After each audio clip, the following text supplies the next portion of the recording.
gonna steal all side, ride me, baby. I ain't never gonna stop. Come on now, baby. Ride me straight to the top. Yeah, straight to the top.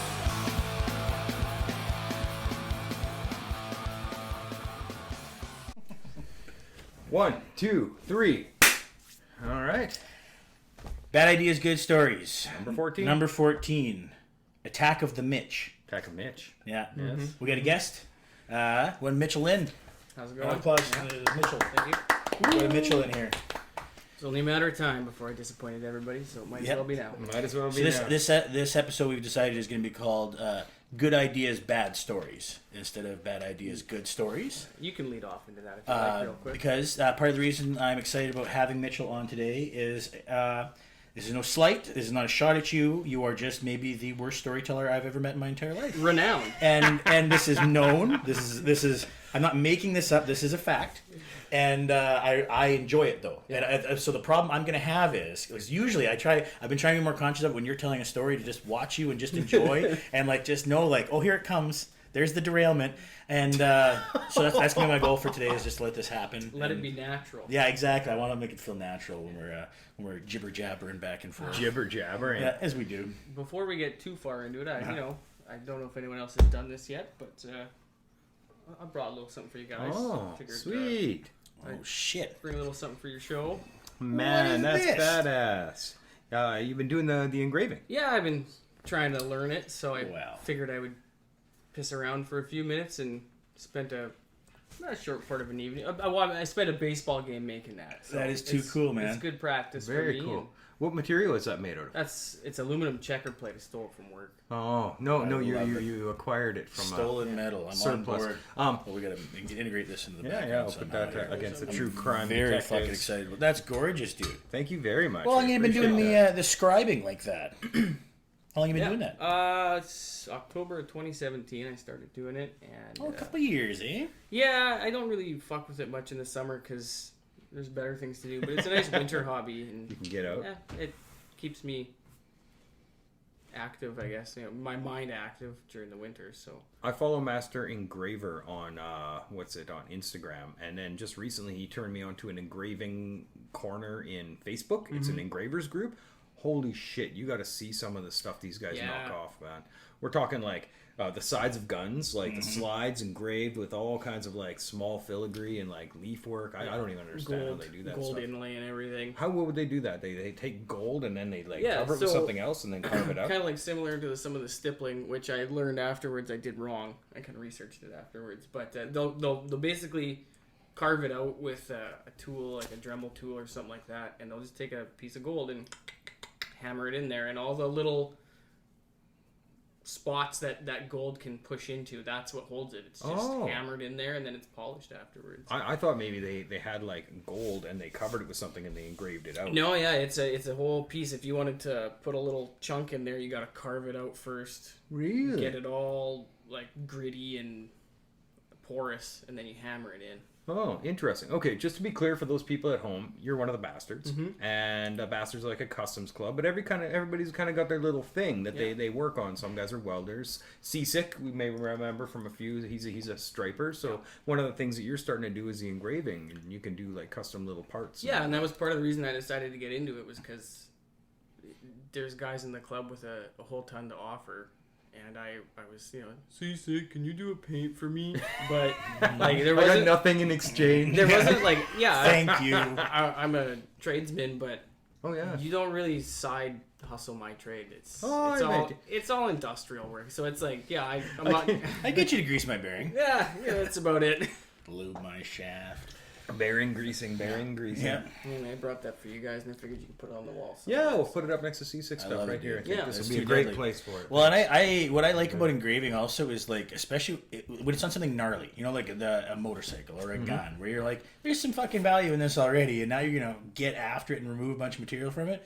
I dig that. make it much less valuable. yeah, exactly. Fuck it up in an afternoon. I ordered a tattoo machine a while ago. There's a guy in the States that does custom engraved tattoo machines, and they don't run the best, but fuck is it nice. It's fancy. And I wanted deep engraving, and I wanted all the edges beveled. He's like, that's almost like a $1,500 machine. How about you get the $400 machine? I'm like, okay, but it's still sick. It's sick. He did like the inlay, he did the inside, and there's like the armature bar. It's all like custom engraved. I'm like, that's definitely cool. That is dope. The art on there is very similar to like leather engraving, you know, or because I do a little leather carving when I was in the club. I did some leather, not a lot. I've got one of your belts on right now. Yeah. No, I don't. I'm not wearing a belt. But if I was wearing a belt, I would have one of your belts on right now. I'm not wearing pants. Yeah, hold on now. Well, when I showed up, I had your belt on. Yeah. I have my belt on and some dignity.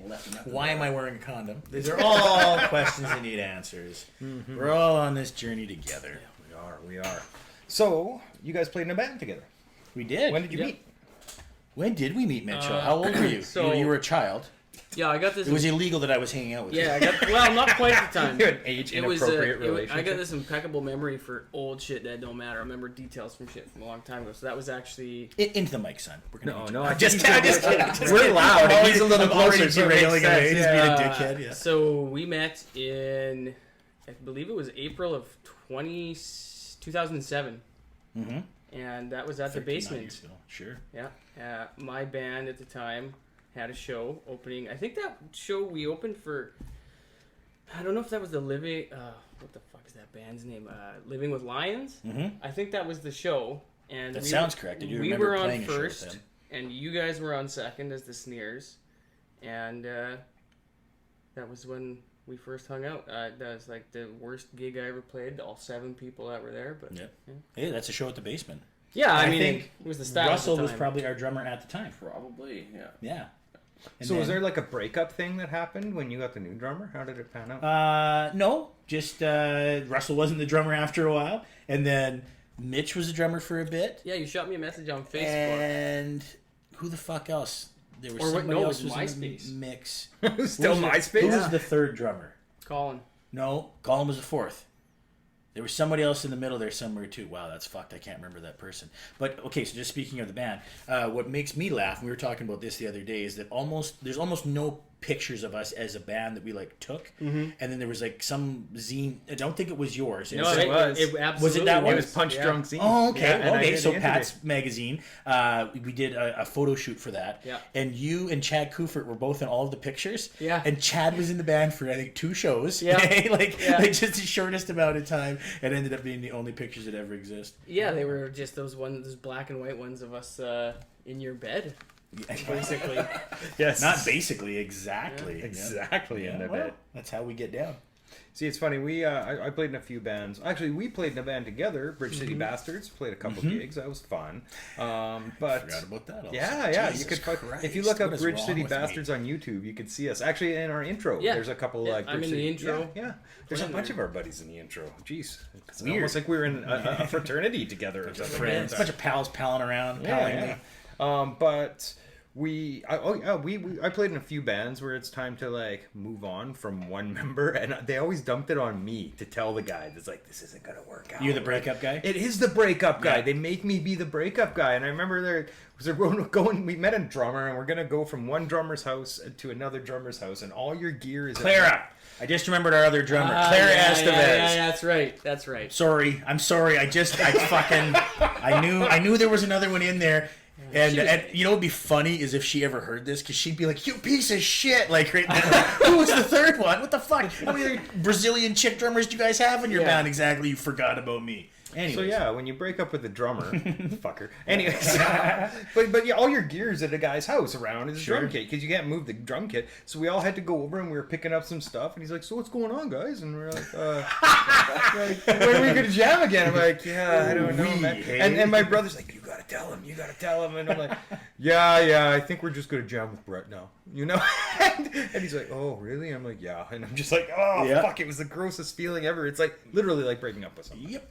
Yeah, not very much fun. You can't see what shows. You gotta like look the other one. I'm sorry, I didn't know. Yeah, and then sometimes they just don't show up to gigs anymore because they're just like, "Oh, that's a band I wasn't anymore." You know. Luckily, we never had a problem like that. I was kind of wondering if you guys were gonna fight. You know, incestuousness, stole my fucking band. You know, Saskatoon fucking. Well, I scene. remember when he dumped me. it's dumb. Yeah. Yeah, it was over. Well, it wasn't over the phone, but he was phoning me like, "Hey, Mitch, can you practice tonight?" And I was like, "Fuck, man, it's a little late in the day here. I kind of had some stuff going on." He's like, It's "We gotta- already 1:30 p.m. We got a show coming up in 2 weeks." I'm like, "Can we go tomorrow or something?" And he's like, And then he just hung up the phone.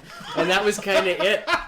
To be fair, part of the reason why you couldn't jam with us as much is because you did have another band you were busy with. Yeah. And that was occupying lots of your time. Well, and you're band, only one man. That who band has wasn't so much going time. anywhere either. So. Well, I mean, you hitched your fucking pony to the wagon, you hitch it to, my friend. Right. They were there first. I know, and I totally regret it. No, I totally understand that.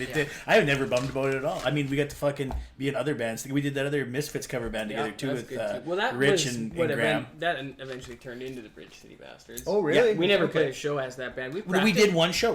I think we did one Misfits cover band show.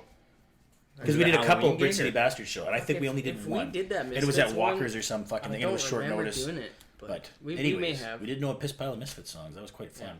Yeah, those were always a good time. Yeah. It We were trip down memory lane. I forgot about all this is, stuff. yeah, all of this stuff. It's a trip down memory lane for sure. Yeah. I remember when Mitch was just coming into the Bastards, everybody's like, he's pretty young. I don't know. Is he Yeah, I gonna was be literally 19. Yeah, he's he pretty brought young. me around. We're not sure if he's going to be reliable, if he's going to be a little maniac, but yeah, we didn't know he was a 55-year-old man in a 20-year-old body. I hope that really hit home for everyone. Yeah. Mitchell is the oldest man you've ever met. Yeah, that one kind of sits below the surface until you get to know me, and then I start bitching about lawn care. And Fucking drainage. Yeah. I never met a love it. young man angry at the other young men so much. He's Yeah. fucking kids today, let me Yeah. tell you something. Yeah. They're all 3-4 years older than you. So you're a millwright, yes, and how long did you go to school for that? standard 4-year apprenticeship. For your apprenticeship? Yeah. And that means you can fix it all. You're the jack of all trades. A guy I work with he summed it up really nice one day. I know a little bit about a lot of things. Uh-huh. So I wouldn't be the guy that you would call to fix your plumbing in your house or your business. But if you phoned me and said, "Oh my God, Mitch, the pipe is burst. I need help right now." Yeah, I can come help you. But But not to that do big. a renovation kind of thing, I don't do code. We don't, in our trade, we don't have a code book. We don't follow anything specifically. I like it more. It's all it's as close to being a farmer. MacGyvering a lot of Yeah, stuff. Your code is, did it work? pretty much. Is it still currently functioning? Yeah, you got at least 3 more weeks on that. I feel like you've said that very many times, just fluidly. So you've got about 3 more weeks on that. Came up pretty naturally Yeah. there. But we mostly do heavy industrial equipment. A lot of mining stuff and shit like that. I mean, I work at the hospital now, which is not quite. You're the same one thing, of but- 3 people that they have at the hospital for maintenance, right? Well, as a millwright. Oh, as a millwright. Yeah, there's okay. 3 millwrights there, and one of them just retired. So there was 4, but now there's 3. And it's not really what I went to school for, to be honest with you. But I lucked into a retirement gig at 25 years old. Yeah, so, and it's a government gig. government-ish, Yeah. government adjacent. They knew what they were dealing with. Yeah. We need the oldest man we can find. He's only 25. That's Trust right. me. Trust me, he's old enough. Yeah. Well, so. I He'll be older than Rusty by the end of the afternoon. I tattooed one of the guys from the railway. I don't know if it's CN or whatever, but apparently 60 years ago they hired a bunch of 20-year-olds, 24-year-olds, and they didn't realize that, when they turned 80 or whatever the fucking retirement age was, poof, they all left, and they had like a full emptiness of, we need to train people now. Yeah. But they finally so they had a glut of like newbies, and none of the old guys left to train anybody new. So they realized they needed to stagger the ages of the people that they were hiring, like hiring 40-year-olds and 30-year-olds and 20-year-olds. So at least they would have a decade between the people retiring, because you don't want to be like, you're probably one of the young guys there. Well, yeah, for the most part, it's Just physically, It doesn't pay as well as other gigs, so all the young kids who are out for union money kind of thing, they go out to the mine, they do all the They want the bells and work. whistles and toys, and you Yeah, want that longevity game. Well, I did enough time on the road through the years that I'll never do that again if I don't have to. So I'm happy to be a steady Eddie, show up at the job every day and just I drew that at work. What's the One of the many You're saying a lot of benefits. things you shouldn't. Yeah, I took drew this this from at work. work, I did it at work. I'm currently supposed to be at work. It's a government adjacent job. Yeah. But what's the weirdest shit you found in the hospital? You're in the underground. Oh boy, yeah. So, I don't want to get too specific. I will anyway, but Attaboy. uh, Attaboy. so one of the jobs we do that still kind of is true to our trade is, we fix a lot of pumps.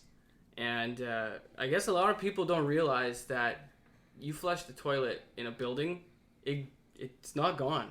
It goes somewhere. It goes into a big vat that's in the ground, and then it gets pumped out from there because it has to. Unless the building is above grade and it can gravity flow directly into the sewer, no, it's got to get pumped out. So there's this huge shit pit right behind. Shit. That's a technical term. Yeah, one of the locker rooms. I'm calling the plumber about my shit pit. Yeah, it's a cesspool. Okay. Yeah. And in that pit, in the few years I've been there, 5 years I've been there, we found that one time the pump got so jammed up with needles it wouldn't work anymore. People they're in a fucking hospital and they're flushing needles. Yeah, but you got sharps containers in every room. On the same hand, I mean, this guy could have been diabetic. There was no sharp container in that bathroom. Yeah, just throwing that out there as a possibility. Yeah. But like just shit tons of needles, and they weren't all the same needle. So like they were coming from somewhere. Like there was different sizes and varieties in there. So fuck, I don't know. Some guy was.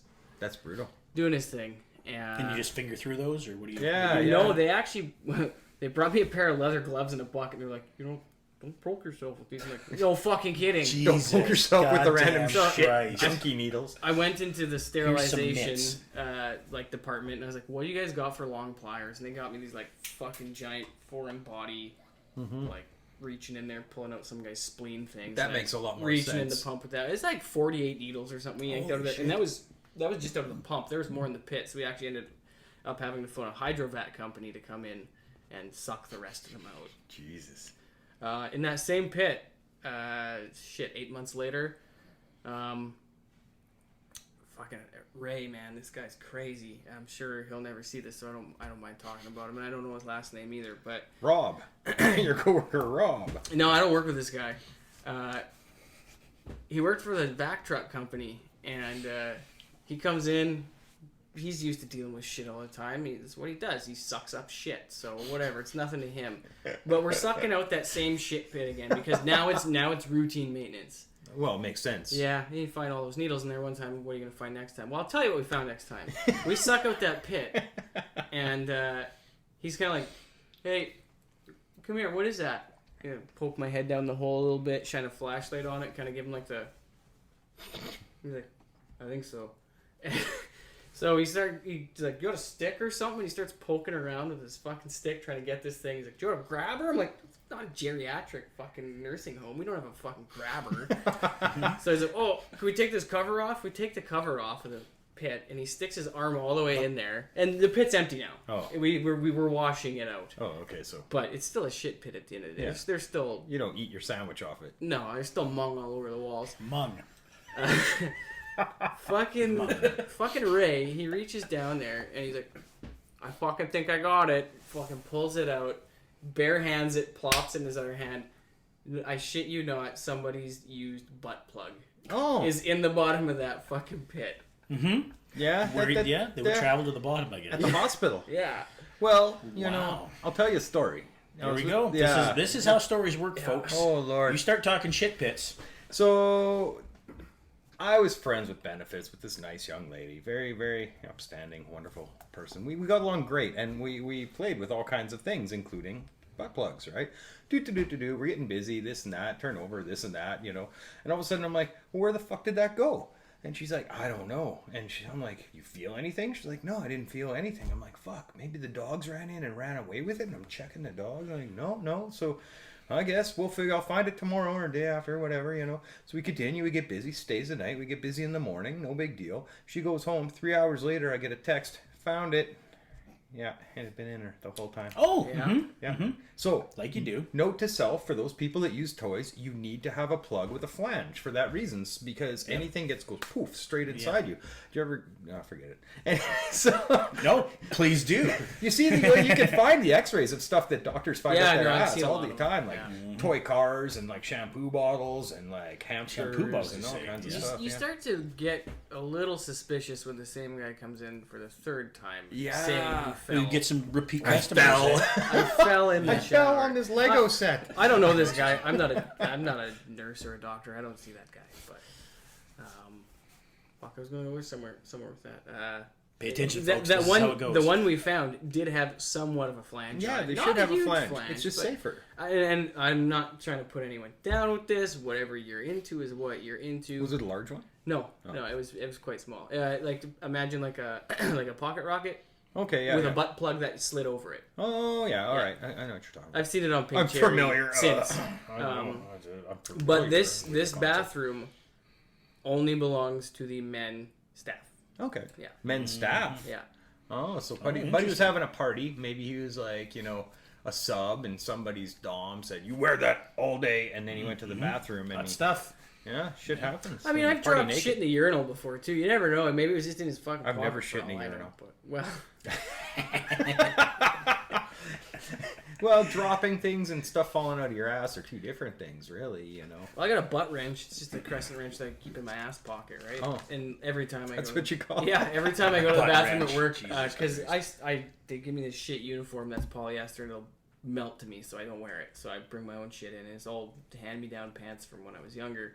They got like ass pockets that deep, so my wrench always fucking falls out. I could just see it happening, but You got these low-rise hip huggers Yeah. on with your wrench dangling out that's of it. right. Something else is hot. confusing me is like how this stuff, like a wrench or a butt plug, are small enough to go through the plumbing system. Because like those pipes, you'd think they were reasonably small. Like I don't know. Yeah, it's like a 4-inch line. I mean, I have to fix the pump, so I see the whole thing. It's you got cinder block wall, a wall-hung toilet on one side, and it immediately drains into this system. So you have like this 4-inch pipe. So you have the internals of the actual pot that you gotta get through, and then after that it goes into a 4-inch pipe. So anything you could slide through a 4-inch pipe would theoretically fit into that pit. And then the pump will suck it up. and then I'm the poor sap who's got to go in there and unplug. But that's not your only job. No, but That's the most memorable That's part. I'd say 85% of it, eh? I'm here for life. Shit, This is Papa my Joe. retirement job. called the shit poop. He Yeah. called the shit poop. Yes, he did. Yeah. So this is Well, gonna be I an don't interesting know one. What huh? the fuck we're talking about? Yeah. What is going on? So you had a rough week, eh?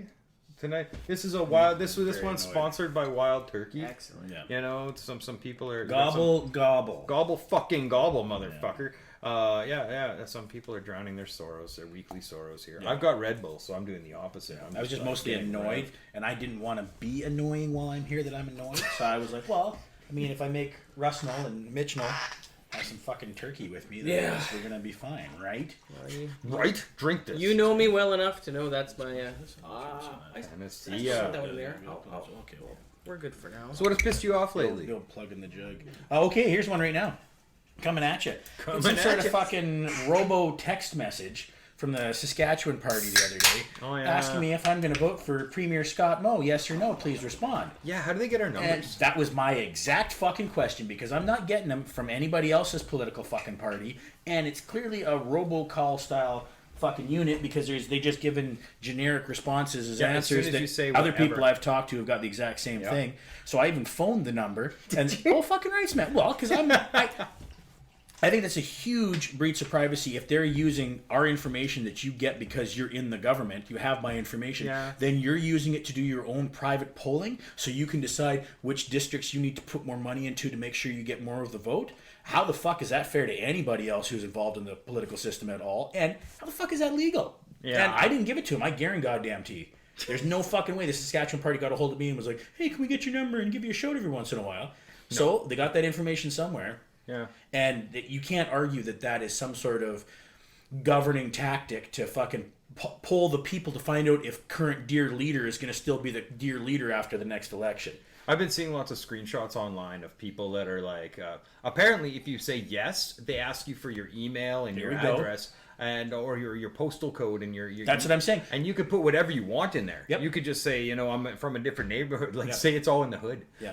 Well, no, it's not. Yeah, it's right. It's not. But I mean, there's still people that are going to answer those correctly, and that's Yeah. going to be valuable information for them. That's where they're going to figure out where to spend their fucking advertising dollars.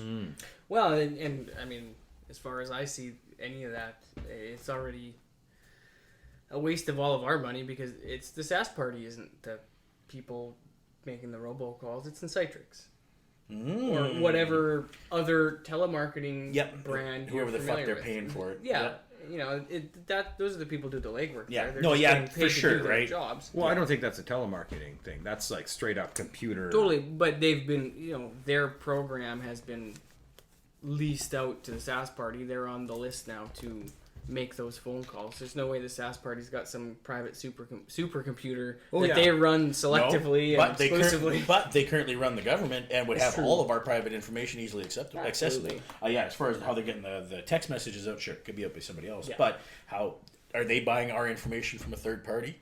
You know what I mean? Yeah, how do they get it? This is what I'm getting at. Where the fuck did they get my cell number? So how do you get that? Exactly. Maybe from SaskTel and SAS Party. You got it from SaskTel.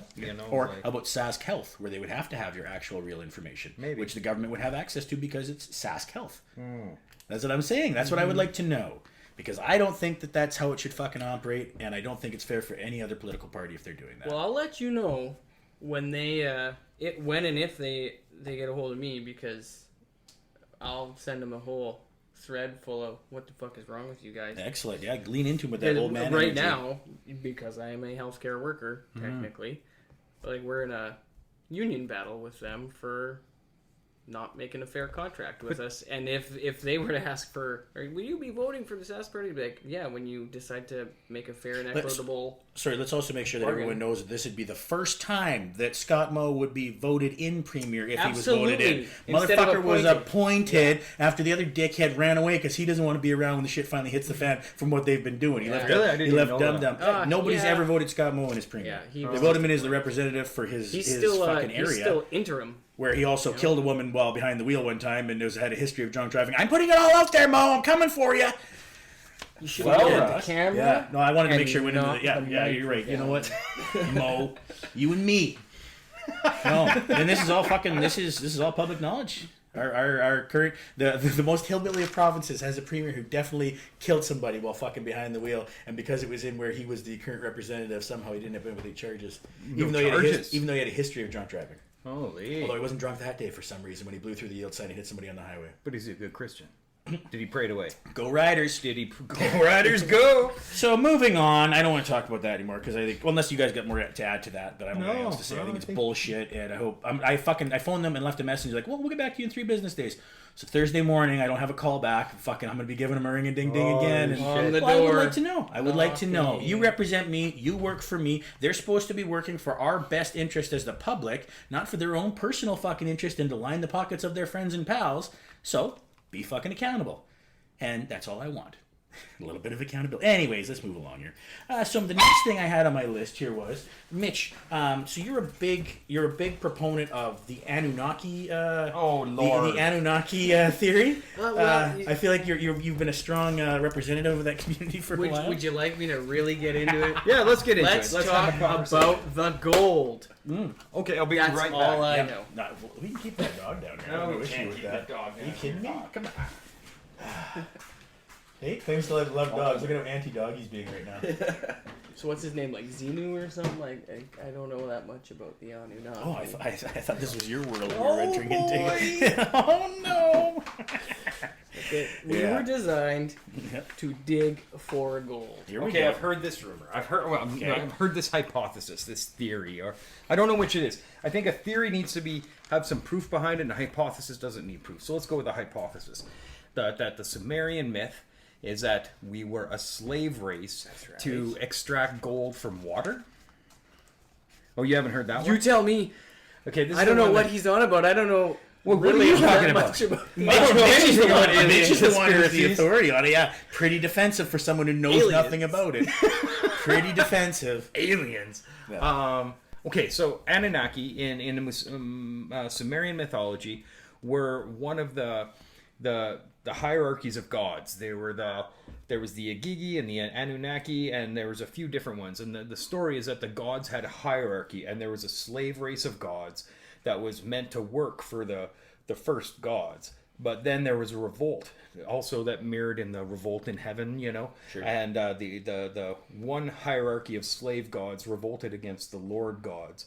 And Well, sorry, I think Greek mythology touches on that idea as well. I think it's a pretty common theme throughout all of this stuff. And then because of that, at least in the Sumerian texts, which are supposed to be the oldest texts of organized pantheistic religion in the world, after this revolt, and they got rid of the slave gods, which is also corresponds with the Watchers in the Book of Enoch and like the Elohim. That supposedly that's when mankind was created. And the Ancient Aliens theory says that that was when the gods created a hybrid between the local most likely animal, being like an ape, and spliced DNA into it and created a slave race to serve the gods. And that's supposed to kind of explain our genetic jump too. That's missing in the our missing link and linked. Yeah, I have a theory. My own personal theory is that we probably moved to the water for a while. And The aquatic ape theory. Yes, and that's why we can't find any That sounds so funny, but You like that, Russell? Yeah. So that's probably why they could. We're gonna get through this wild turkey. This is gonna be a wild one, honestly. I thought I was gonna be in a really shitty mood for this, but this is good. Starting to lighten up now. All right. But yeah, so that's the theory is that ancient aliens created a slave race of mankind. Now the one documentary, quote unquote, the one theory, the one little thing that I watched, they said that it was heavily they could extract an element of gold from water.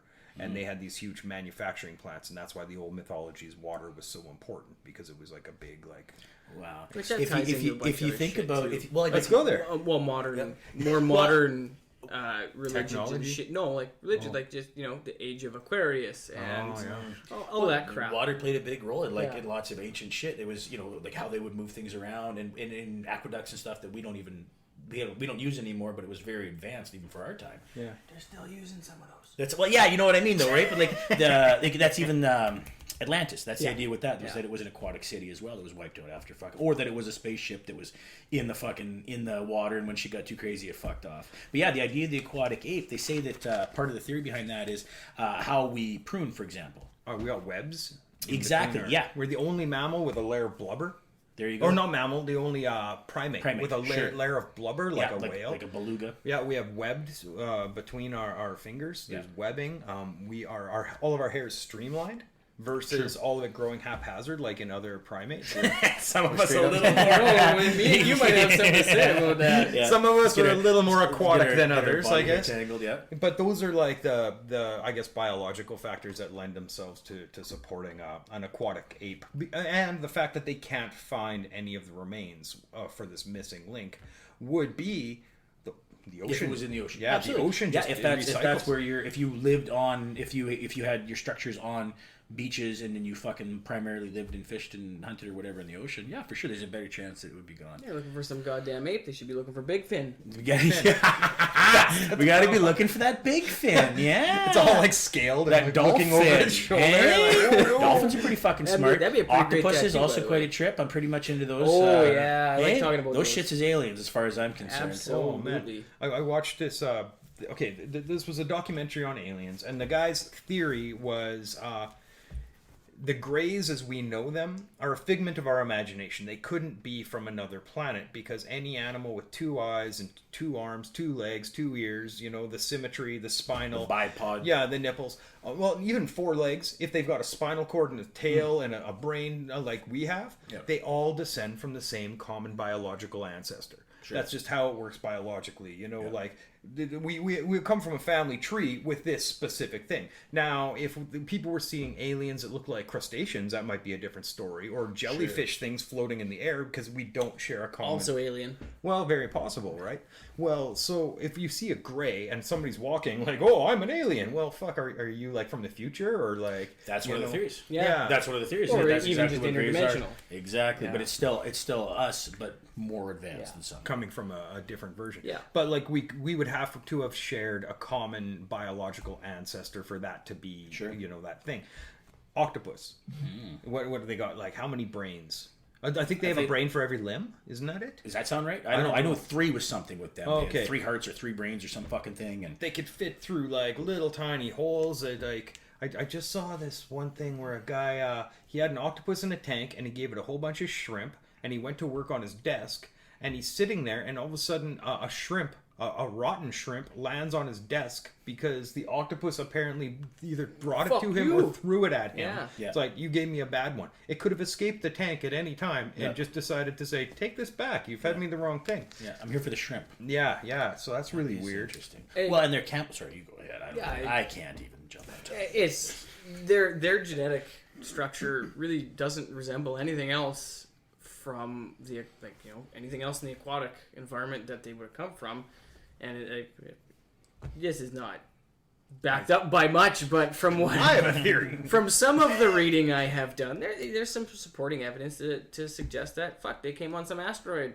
and burned up in the atmosphere, crashed on whatever the case was, and maybe that's how we got them. That's the same way they think we got tardigrades.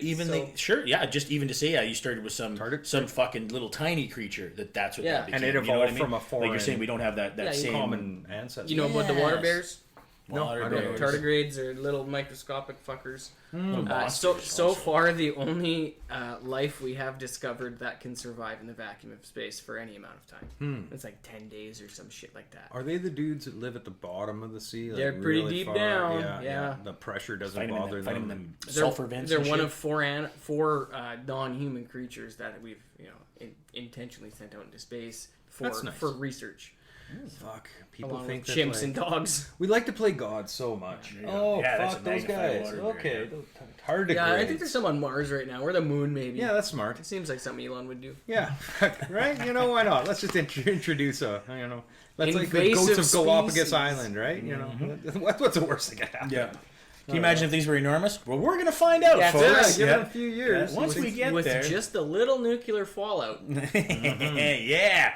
I'm on board with that.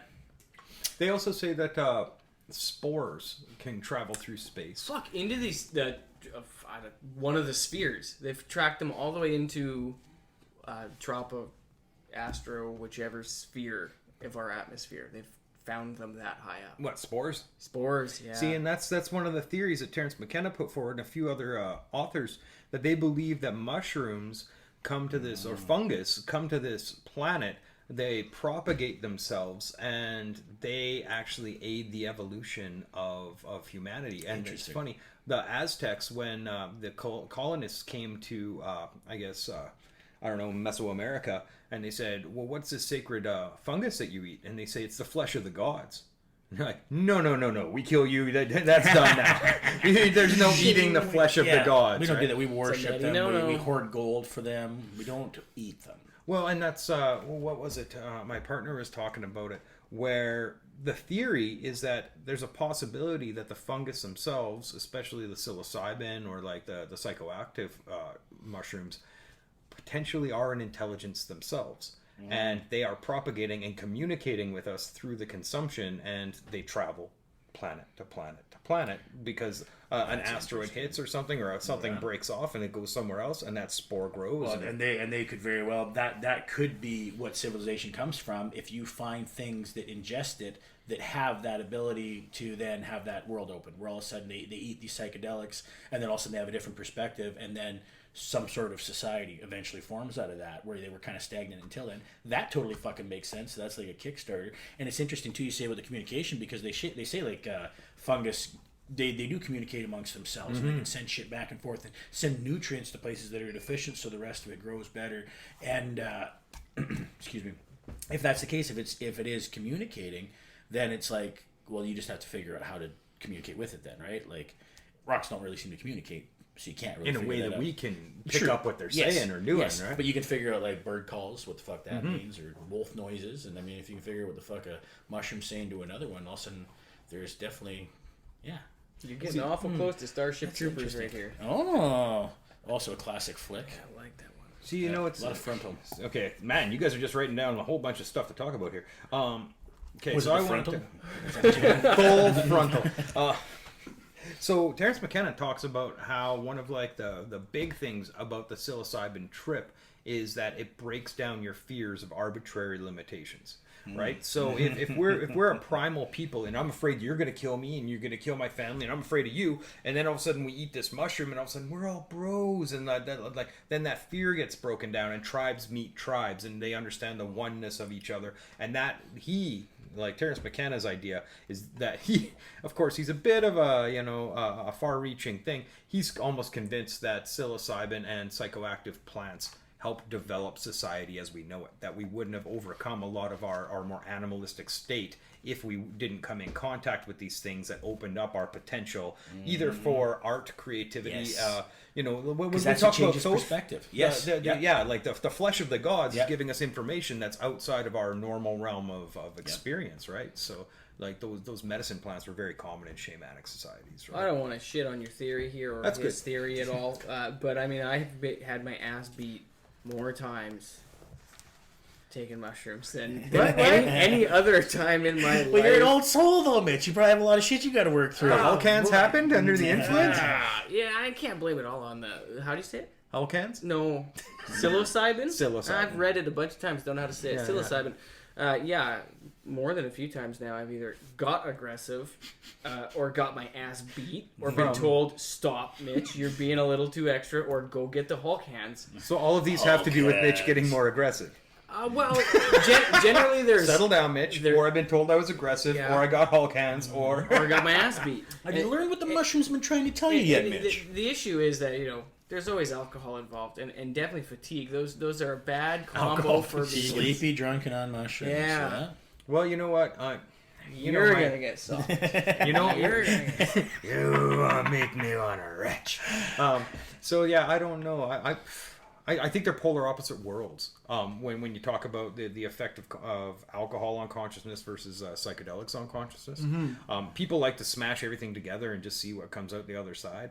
But if you take one at a time, like I'm doing this and this is all I'm doing and experiencing the current of that stuff. Okay, so that's what that does. And like whether it's a cocaine current or a mushroom current or a marijuana current or an alcohol current, they're all a different energy. And what is it, Carlos Castaneda, the teachings of John Juan, he talked a lot about the shamanic.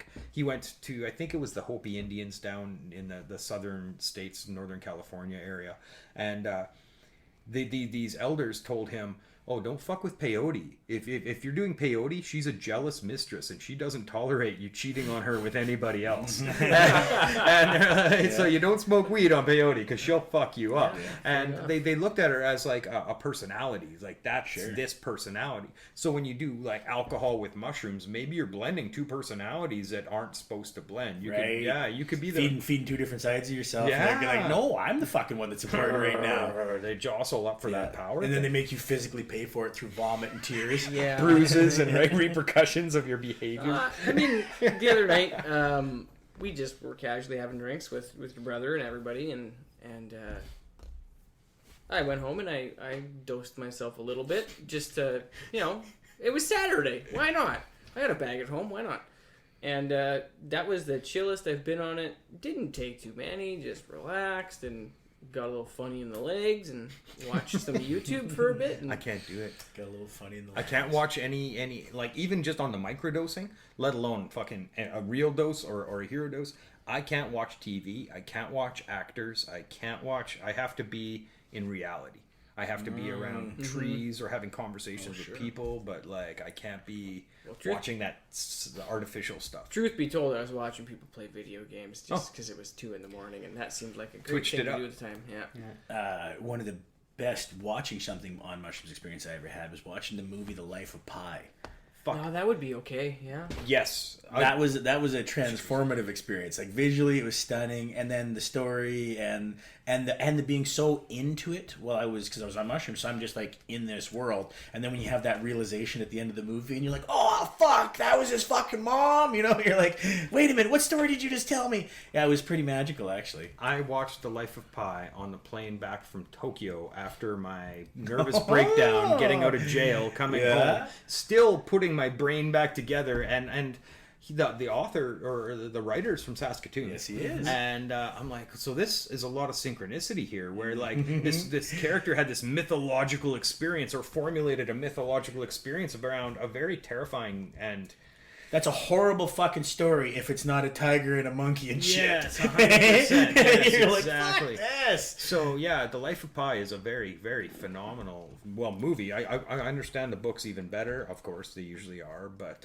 I really recommend people to check it out. And I'd love to meet that guy someday. I did, yeah, Martel. He came to my school when I was a kid. Yeah? Grade 7, grade 6 or grade 7. and we knew he was coming, so we kind of did a bit of a book study to start off with. And you're talking to a bunch of preteens at that point. They don't really get the depth of it. We didn't get the depth of it, and like 8 different kids asked him the exact same fucking question. Is that a true story? And all he had to say was, "That's for you to decide." Oh, So even at a young age, he's kind of planting that in. And I'm not particularly a huge fan of the man. Don't get me wrong, but it is. Has he wronged you personally? Did he kidnap your family? Has he slighted you in some way? No. He rode out to your homestead and killed your family and rode off into the very mildly inconvenienced me once or twice. I know you. I'm glad I asked. Yeah, but I thought it was dope. I mean, I read the book in elementary school, grade school, and then the movie came out, I don't know, grade 11 or grade 12 for me. I didn't watch it till like 2 years ago on the fucking plane to Vegas. Okay, yeah. And it's like, fuck, that's a good show. Yeah. That was really dope. But yeah, the end is totally like, it's like a cock tease or a cop out, like it doesn't feel right, and you walk away kind of going my like, life again. fuck, like I thought there was some payoff at the end. Yeah, exactly. But there is. We want to finish. But We it's want all a up clear and here. concise one. We don't want to have to think about it, right? You want to be like, no, what does it all mean? Don't make me figure it out. At Don't least leave there's me some dangling. substance to it. I mean, like a movie like No Country for And Old I Men, love it, where you end but I'm that just saying movie that's and what you're we like, want. huh. I love the tragedies where everybody dies. But like, Life of Pi, it puts so much stuff into context because at the beginning of the story, he's like, I have a story that will make you believe in God. And then he tells you this story, and then at the very end, it becomes a very mundane story, but it's told in a mythology. It's told in a very like compelling and metaphorical way. So maybe this reality that we're experiencing is being told in a very metaphorical and poetic way, but we are just only seeing the literal interpretation of it. And that's what I took away from the Life of Pi. That's it. It's almost like if you're seeing a story, but it was written only with an internal monologue, and you're just watching somebody sit there and go through it. That's Whereas if what I you're see reading with the book, Christianity you're like or- you get all the nuance, the detail, the where they are in their mind, and the actuality of that is just sitting still in a fucking park bench, or you're sitting still on a couch, and like your mind's out here. You literally just described fucking Forrest Gump. Okay, let's talk about Forrest Gump for a second. Perfect example, right? I understand there's a lot of flashback in it and everything, but Yep. it's an internal. Well, it is external, I suppose. Well, at the he's beginning telling of the Forrest story. Gump, the intro, it's got a feather, and the feather's just floating, and then it happens to land at the perfect place at the perfect time, blah, blah, blah. And so, was that chance, or was it fate? So all through Forrest Gump is that balance of, is this chance, or is it fate? He's a good guy, doesn't ever want to harm anybody, very simple, so he just does what he does naturally, and the right things happen. And I just felt like running. Hey, and it's like he caused a fucking generational movement. And what are you doing? But I was moving my feet mostly, That's getting into the butterfly effect type shit. Well, that's Mandela effect also with that fucking Oh. movie specifically. But there's many effects tied to this because that's the what's the Mandela effect about that? that movie? one is the mom always said life was like a box of chocolates or life is like a box of chocolates. is. Mom always says people have shitty memories. This is my Here's opinion. the thing though. Okay, this is one that should connect with you though. I think is the no, I am your father. Luke, I am your father. Okay, I have a misquote from Star Wars tattooed on me. Yep. Right? No. Who am I to say what's I know. real and what isn't? I have your lack of faith disturbs me, and I was sure. I went to the artist. I'm like, dude, I want your lack of faith disturbs me tattooed on me above my Darth Vader tattoo. Yep. I find your lack of faith disturbing. Now that's my bad memory. That's not that the movie. I should just say that the movie I just fucking feel changed like- I my just feel like- reality. well, You're no, wearing a Darth but- Vader shirt, exactly. But here's the thing though, is like with stuff like that was one of the most quoted lines from movies of all time. Luke, I am Life is your like father. a box of chocolates. Luke, I am your father. Ones like that where it's like, okay, you could misunderstand some, but that shit was probably on the fucking posters. You know what I mean? People remember it as being on the poster. Well, and that's the problem with all of this, right? Then because you go, well, your collective memory, and those that don't have that memory can dismiss it easily as that. Yeah. But here's the thing then with that theory is then you're not of that timeline, so why would you have any connectivity to it? Well, And not just, and hold on though, but just think about it though, because if it's not a physical transference of timelines, like if it's an energy transference of there's an energy that is Dusty in this one, and another one, and another one, and another one, and another one. And one of those blinked out. And in that one, it said, Luke, I am your father. And that energy that was there now just exists in these ones. And that collective memory still carried over as something that was imprintable enough that it's like, well, no, doesn't matter what fucking timeline I'm in. I know what the fuck that guy said. I know what my father's name is. You know, shit like that. I don't know. Well, that's the theory. I'm not trying to I'm argue a good for it. guinea I'm pig just on saying this what a it little is. bit because I didn't see what is that? Is that episode? It's called Star Wars. 7. Is that 7? I think, or is that 8? Star Wars. Which I am your father. I'm pretty sure that's was it Empire Strikes Back. Empire Strikes Back. I don't know the numbers. Don't call them. So, okay. 4, 5, or 6. Yeah. No, 1, 2, or 3. That's all they originally, got. yes. Yeah, I in know. the original 1, 2, trilogy, That's for what sure. I call them. Now, I saw that movie for the first time. I was about 8 years old, which would make it 1998. Jesus. Yeah. So people had been either saying it correctly or incorrectly for about 30 years at that point. I still know, Luke, I am your father. Fair enough. And now I know that that is wrong. Well, no. Or- that could just be your Mandela effect. Okay, I'll And tell you what's my Mandela interesting, effect. sorry, just a second though, a lot of these things are, I'm just saying, pre-CERN firing up also, which is a bigger theory that CERN, when you're fucking doing the colliding of fucking molecules, can sometimes maybe create a black hole and maybe blink this out of existence. Mind you, Dusty, Yep. even to bring that a little bit closer to home, yeah, we do that just like less than I a know. kilometer away from I here. know. We're colliding Yep. particles as we speak. Exactly. And that's why people are like, well, that's fine. And then what if there was a big one that happened and blinked that one out? Ooh, boy. That's what I'm saying. It's hard to fucking make the argument one way or another because how could you? Well, that's How awful could you? cool. There's That's no awful possible cool way. to be. That's what I'm just saying. So my Mandela effect is like, Explosion, if there's you this will. guy and he's like, man, you gave me that cab fare home, and you had sex with my girlfriend and lit dumpsters on fire, and I'm like, that's in your memory. My timeline, that never happened. No, fair. Yeah, I see what you're doing there. Yeah, There you Selective go. Mandela So effect. that's a different Yeah. timeline, and this Yeah. one that never happened. You may be jumping universes as we speak, Yeah. homie. Well, and I think the interesting Fourth about it for me dimensional. with the Mandela effect shit is too, a lot of it's so inconsequential. It's stuff that's like it couldn't make a difference. It's not Berenstain people- Bears or that's what I'm saying, Berenstain right? Bears. It's such a minor thing, but if it's something that has deep connectivity with you, you're gonna go like, well, no, I fucking know that. Like, Yeah. I know that Berenstain is a good thing because Yeah. for me, because I know it was Berenstain. I've never seen a fucking Berenstain, Yes. and my mom used. That's what she taught us to read was Berenstain fucking Bears books. I remember the fucking song and everything. Oh man, fucking now this is what you should not do. Now let this be a lesson Papa, to you. sister, and me live in a split level tree. So there's this show. It's on Amazon Prime. I kind of forget what it's called. Like it's either like Beyond the Zone or like something like that. But Ultimate Tag. no. Oh, great. I love you. Anyways, but it's about a small town that lives in a community, and there's some crazy physics stuff that's going on. So there's like abandoned tech around, and somebody will pick something up, and boom, they just disappear, and then they come back and they're older, or all kinds of like physics kind of altering stuff. This one woman runs into herself as a child being lost in the town, and it's like this loop. It's really interesting. I forgot what it's called. I'll try and look it up and put it on the video, but you should check it out. That show I don't remember.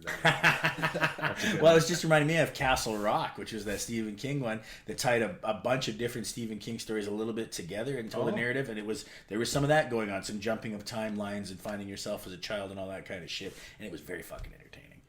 I like the idea of that kind of stuff because it doesn't explain anything, but it's an alternative fucking reason. Well, it's kind of crazy. I don't want to get into that one. So there's a spectrum of perception. We talked about listening to birds, but we can't hear stones, and I wanted to go back to that. The spectrum of light that we can see.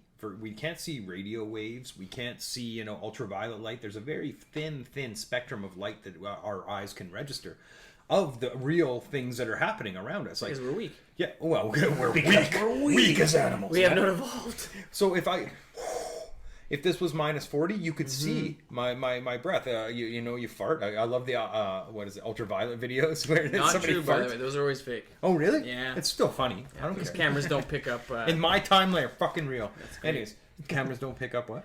Cameras don't pick up. It would have to have been an aerosol of some kind, like a spray paint, Oh, to it actually wouldn't pick just- up the particles because they The don't. temperature? Yeah, it picks up on solid surfaces, not in the air alone. Interesting. Well, how is it that I can see? What about a thermal camera? Yeah, Thermal they cameras. actually won't pick up on just the air itself. It doesn't concentrate enough of a disturbance in the air. So let's just take it to paranormal for a second here. You guys see guys like doing ghost shows with a thermal camera. That would have to be a very substantial Presence. very substantial to actually cause a disturbance on that camera. We did a whole, I don't know, 2 hours on it in school when we were learning about how to use the thermal camera, because the old joke of here's the guy farting on night vision or thermal or whatever, it doesn't work that way. It would have to be an actual particleized aerosol for it to pick it up. Okay, for the cameras to pick it up. But that's not to say that it's there, but we just can't see it. The same thing with me breathing out or gas coming out of the vents and stuff all like I mean that. is if it's cold out, if it's minus 40 and you go and I can see it, the camera can't. Okay, but I also, if it's minus 40 and I didn't have pants on and I farted, you could see it. I could see that. Yeah, it's real. It's but substantial. the camera wouldn't. Well, if it was camera in minus 40, you would see it. I'll show you this winter. I'll send you a picture from my phone of me farting. The fart or the thermal image? Oh, my fart in the winter. I get that. I agree on that. The thermal image won't see it, is what I'm saying. Unless you shart.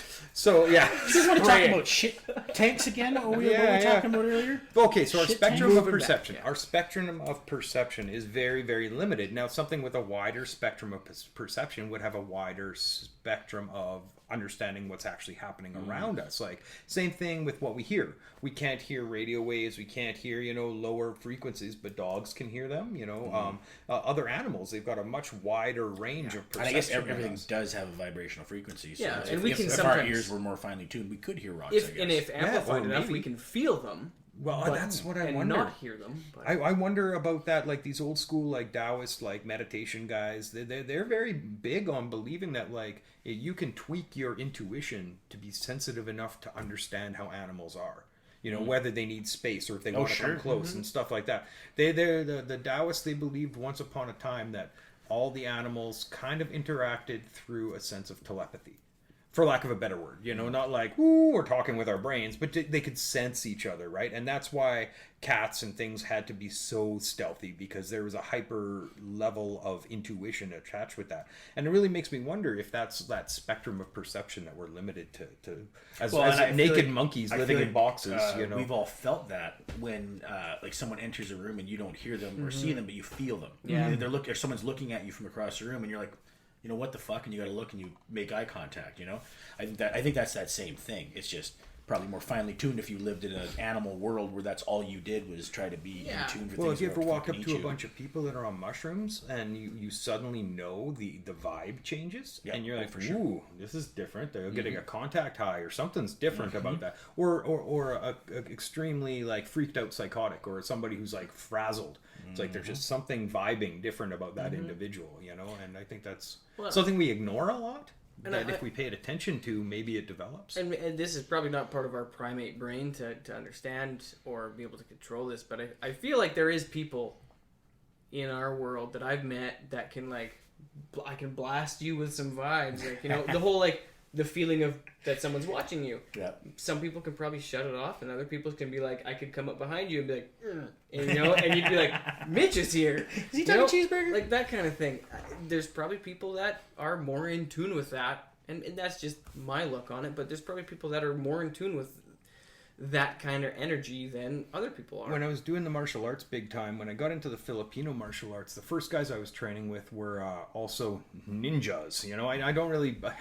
They frustrate the shit out of me, but whatever. Ninja culture, especially the Bujinkan Taijutsu dojos, it's a strain of martial arts from Japan, and these guys are like supposed to be the shadow assassins. So a lot of these guys got into Cali, and that's how I got introduced to Cali, was a bunch of the ninja guys.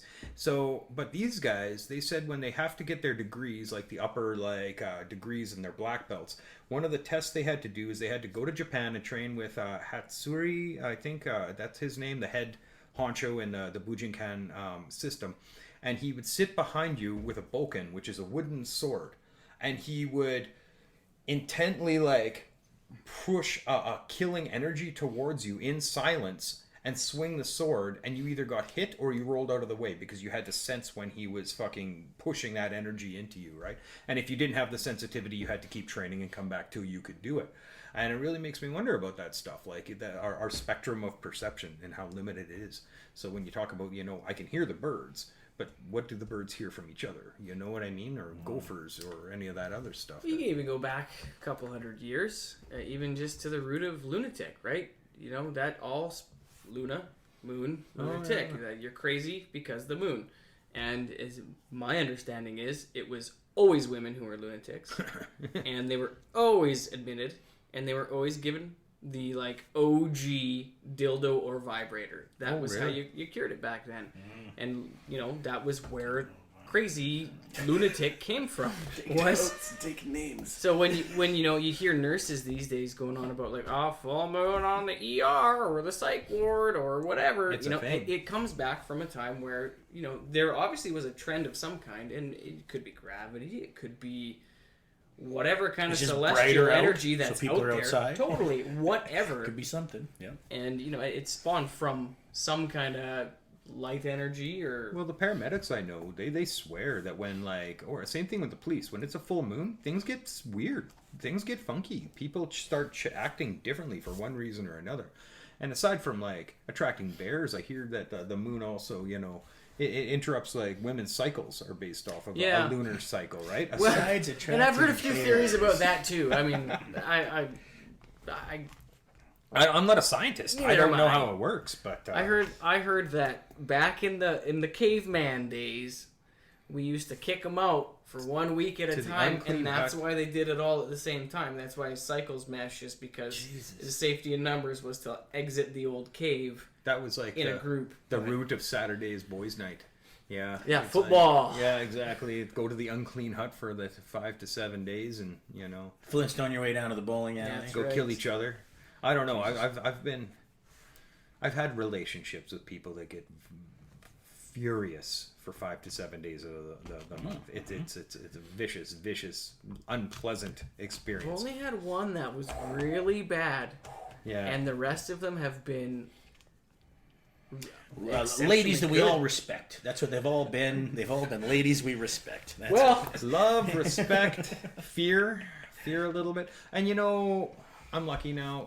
My partner, she gets a little weepy. And, that's about the extent of it. Kind of like melancholy, like the world isn't a good place. Almost like a slight depression. And then we have a conversation about it. I'm like, so have we looked at the calendar lately? She's like, you always say that. And I'm like, God damn it. Pretty regularly. it's better to like, not say it. I don't know. I just fucking say it anytime she's pissy. I maintain it in my own personal calendar, and I just, basically look at the old 17th today. You got a period coming up in 2 weeks. Well, and that's okay. So, just on another side of that, as a young, recently engaged man, Congratulations, by the way. very much. Congrats, Someone who's been with the same person for quite some time now. Congratulations. Thank you. Yeah, big fucking deal. I've been with her good graces. I have been tracking that for quite some time, via whatever regardless of whatever birth control happened to be the style of the time. I've been Style of the day. Tying an onion to your nuts. We only had pulling out in my day. I feel like it's absolutely partially my responsibility to be on top of that. So one day she's like, I'm not feeling great. And I'm like, I got you. It's because it starts in 2 days. That's why you're crampy today. Oh, Yeah, that's good of you. and That's, not so much anymore. We've kind of evolved out of that because it's probably more likely that we'll spawn something sooner or later here. it's So- going to get better the longer you're together. It's just going to get more Dude, friendly. that's, It's like, ooh. yeah, I know it's up. I'm going to go out of town. I actually have a trip with the guys that Yeah, it's a weekend. bike run that you can't come on. Guy only bike run. Gotta go. It's winter. It doesn't matter. We're still gonna go. Yeah. So that's an interesting one. So talking about children, would you get them into speed skating as well? Is that something that you would do? I got a friend who You were a speed skater. for 17 years. No, of my unrelated to life. that. I just want to know. This is completely coincidental. Unrelated. Completely unrelated. Man, I'm actually pretty surprised at how much of this I was able to call before I came down here tonight. I kind of me about the mentally- speed I skating. mentally Piece of prepped shit. on a bunch of this. Yeah. Um, I can think of the two things we're probably not going to talk about. No, I'm just kidding. oh, We'll share memories over here. Let's keep some things to ourselves, folks. yeah. I have a friend that I reconnected with a couple years ago for a couple weeks. And we kind of talked about it. She has a kid, and we used to speed skate together. And I was like, "You think you'll put your kid into speed skating?" And she's like, "Absolutely not." Why not? Oh. I don't know what her reasoning was. For me, I would absolutely put my kids back into it because more than anything else, it would put me back on the track. Oh, shit. Like I not that I would compete again. Like when How far did you go with competing? I was on par to be in the 2012 Olympics in Vancouver. Really? Yeah, like it would have been a struggle. Yeah. But if I had done well, because the distances that I skated were the long boys, not a lot of guys really fucked with the 5 and 10K. That was my bread and butter. Everybody's focused on like fucking fast, hard sprints, borderline, extreme sport type shit. Yeah. No, I was the long meandering one that they cut 45 minutes out of. Yeah, that's the other On shit the everyone highlights? turns into. Yeah. Yeah, yours is like, They shoot- we'll they catch shoot- them at the end. they They're, show you they're, the start they're a and the lap finish. and a half apart at this point. That's where I did really well, and there was a definite chance that when I quit in 2007, in 2012, had I kept going, I could have made it to another that. half a decade of training. Yeah, you could have and done if it. I hadn't done it then, I would have definitely made it. Could have got that medal. I guess that was the Black Sea. Where the fuck is Sochi? Sochi, yeah. You could have got. I would have made that one for sure. And a You might handful- not have come back. Actually, they might have kept you over there. They may have, but there's a handful of guys and girls that I know to this day that are in the Olympics, Yeah. have been for the last 3 or 4 cycles of the Olympics, and like a handful of them I used to beat the shit out of. Yeah. So Oh. It's the same thing with my do seem very fencing streamlined. back in the day. I went to Canada Games in '91 with my fencing. I was like Western Canadian Junior Champ and stuff like that. And I know Olympic guys from Saskatoon. Like the fencing coach in Saskatoon was a honcho. I didn't realize when I was young. I was just like, I want to party and go to punk rock shows. And my parents were like, you got to go to this thing. But yeah, the like Tarsh Bacchus. Do you guys know I was Tarsh? just gonna say, do you know Tarsh? Yeah, Tarsh. Because and I know were- Tarsh. Yeah, exactly. I went to the Talking Tarsh. SAS games for mountain bike racing. Okay. At one point, just as a summer cross train. Tarsh was my guidance counselor, as it were. So I was gonna ask, do you know Tarsh? Yeah, And of yeah, course we you fucking know we fenced Tarsh. together. There was only one fencing Sal in Saskatoon. I So got- yeah, him I and got his pictures with sisters. and- Tarsh. yeah, for sure. We went to I think the Canada Games together. Maybe he was a little young, but either way, yeah, we've known each other for years. I haven't talked to him for years. But that's the thing. There's a lot of Olympians that come out of Saskatoon, which really surprises the shit out of me. Well, and especially in the hockey community, the speed skating community, when you talk about long track speed skating, because short track is ruled by Quebec, and that's just how it's always going to fucking be. Same thing with fencing. Oh shit! Yeah. Quebec runs shit in Certain ways. the Yeah. speed skating and the fencing. But eh? It's a culture. I don't know all this jock talk. I'm enjoying this. We have New segment. Jock talk. Fencing and let's make it real blue here for a second. Real blue collar. There was in my generation of being like my peak speed skating years. We'll say from the combination of words. Let's make it blue collar. Yeah. Yeah, and My then peak speed skating year. Speed skating. from 2000 My to, peak dressage years. to 2007. There was, well, I don't know if you've ever been to the Clarence Downing Speed Skating Oval or not. No. It's the speed skating oval here, and it's, it was basically the backside of the baseball stadium over there. In, It's outside. yeah, it's outside. It's way the fuck over there. Gordie Howe? Gordie Howe. Yeah, it's the backside of Gordie Howe. I didn't know what you were talking about, but I felt your Gordie Howe's energy. backside. Yeah, and And you it was got a it. Gordie Howe energy. It was that spectrum. Yep, I And, tuned into it. And we broke fucking records here like crazy. And that was all because of Terry. And I don't know where Terry's gone. Terry might be dead. Don't know much about Hopefully Terry. he's not embroiled in a scandal of some sort. He sounds like a lovely Fuck. gentleman. This is the coach. No, It's- Terry was the This is the coach we're talking about? Terry was the facility manager Oh, okay. appointed by the city to basically run what would be the equivalent of a Zamboni, but it was just a pickup truck with a like a squeegee behind it, a wet cloth, a wet burlap This sack. was the basically. secret to your success. This is the Hollywood movie in the making. The Zamboni pickup Yeah, and guy that brought Terry took such good funky group of goddamn kids. care of that ice that we broke like Terry's Canada funny. Cups. We would break records by 40 seconds in the longer You distances. got that good ice. Yeah, it was amazing. I guess if you didn't have soft, shitty ice. And it rivaled. It was borderline. Like Calgary for the longest time was rivaled at, or was like, it was the I actually Olympic speed ice. skated on that one Yeah. in Calgary. I went And there for a it was the fucking- I world's did. fastest Did a ice little for a very bobsledding long illusion. time. Really? My wallet chain Yeah. stuck in the bus for a while, and I And couldn't get out. It was nice. We had guys that were like seconds away from breaking it in town here. And Terry, he doesn't work there anymore. I don't know where he went or what his Bigger story and is. better ice finishing. I hope so, career because job. man, he really was a wizard of making us go fast. When we put my kid in roller derby, she couldn't skate worth a shit, you know? And we're like, well, fuck, you know, she really wants to do this, but she's just not that good at skating. And then I'm like, well, I got this idea. We'll put her in beginner's speed skating. And we did. And they're teaching her to take off the line and to go in the one circle. And like maybe one or two seasons in that junior speed skating. And now like her skating at like derby level is Yeah. ridiculously good. Well, I coached for a while. Oh, really? I coached derby for a bit. I never really felt very well recepted around there. I was, 21, 22 maybe. No, 20 or 21. And there was gals there that were 40. just not really. Just old. Some of them were really into Oh. it, and some of them were so against me. And Why? Because you were a dude?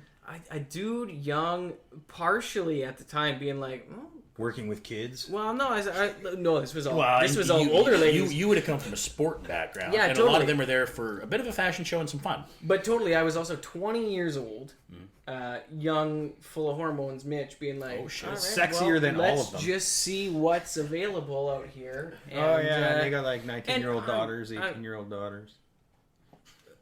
What are you talking about, moms? this was just the team. Oh, There wasn't really a juniors league or anything there, Pat. It was just the teams Christ. that were there. It was. Talking about that. well, I know fencing. Like I think any sport like that, it's incredibly incestuous. All of those team members are banging All the each wrong other. words It's pretty to fucking use and- ridiculous. It's like Well, Derby's a bit of a different breed, though. they bang each other. All They those- do. Well, They especially do not now. Well, no, necessarily even bang more than me so before. It was much. co-ed. they didn't just ban you so much. That was the big thing. Yeah, what the fuck's with this sport? Nobody fucks me. Yeah. Yeah, pretty much. It was really hard to coach some of those people because they were. I think they just didn't trust me as a younger guy. What are your motives, sir? Yeah, I was a borderline Olympic speed skater, and that didn't cut it. It's not good enough, my friend. But some of them really were like, Mitch, you made me faster than I've ever been before, and cool stuff. And then, man, then I just got busy with life. I didn't quit because I felt out of place or anything. I quit because I was like, I don't have time to do this 3 days a week. Well, man, like I was only in 17 years is a huge commitment to a sport. I was in fencing. I think I got into it when I was 13. Ended out when I was 18. That's 5 years. Went to Canada Games. But fuck it, I wanted to drink under the bridge. I wanted to hang out with my punk rock friends, go to gigs. You know, I was showing up to like fencing practice on acid. You know, just like, all right, I know how to do this one. You know, it's You just- bougie piece of shit. yeah, right. Like, Have fencing practice on well, acid. fuck, you know. See you at the golf dome later. Although it was really cool. Meet you on the tennis match. What are we talking about? All right, so but what, it was a university fencing club. So I was a kid, 13, 14, 15, going to these things with a bunch of university students, and there was a lot of punk rock guys, like university level punk rock guys. Hey, listen to this cassette, and that's when I first learned what left wing and right wing were from these old guys. The first time I ever got into a bar was like the Fufu Electric in Montreal, like the punk venue on St. Catharines. One of my buddies lent me his ID. He's like, go to the bar with these guys. So first punk band, first beers I ever bought, like maybe 17, 16 years old, getting in down in Montreal. Fuck, it was great, and I wouldn't have trained because I got to And this is travel from across. fencing. I got to travel across Canada, going to tournaments with like these punk rock, university guys, and it was a really good experience. Was it mostly picket, or did you focus on barbed wire? You're funny. What were you? Fuck, you're funny.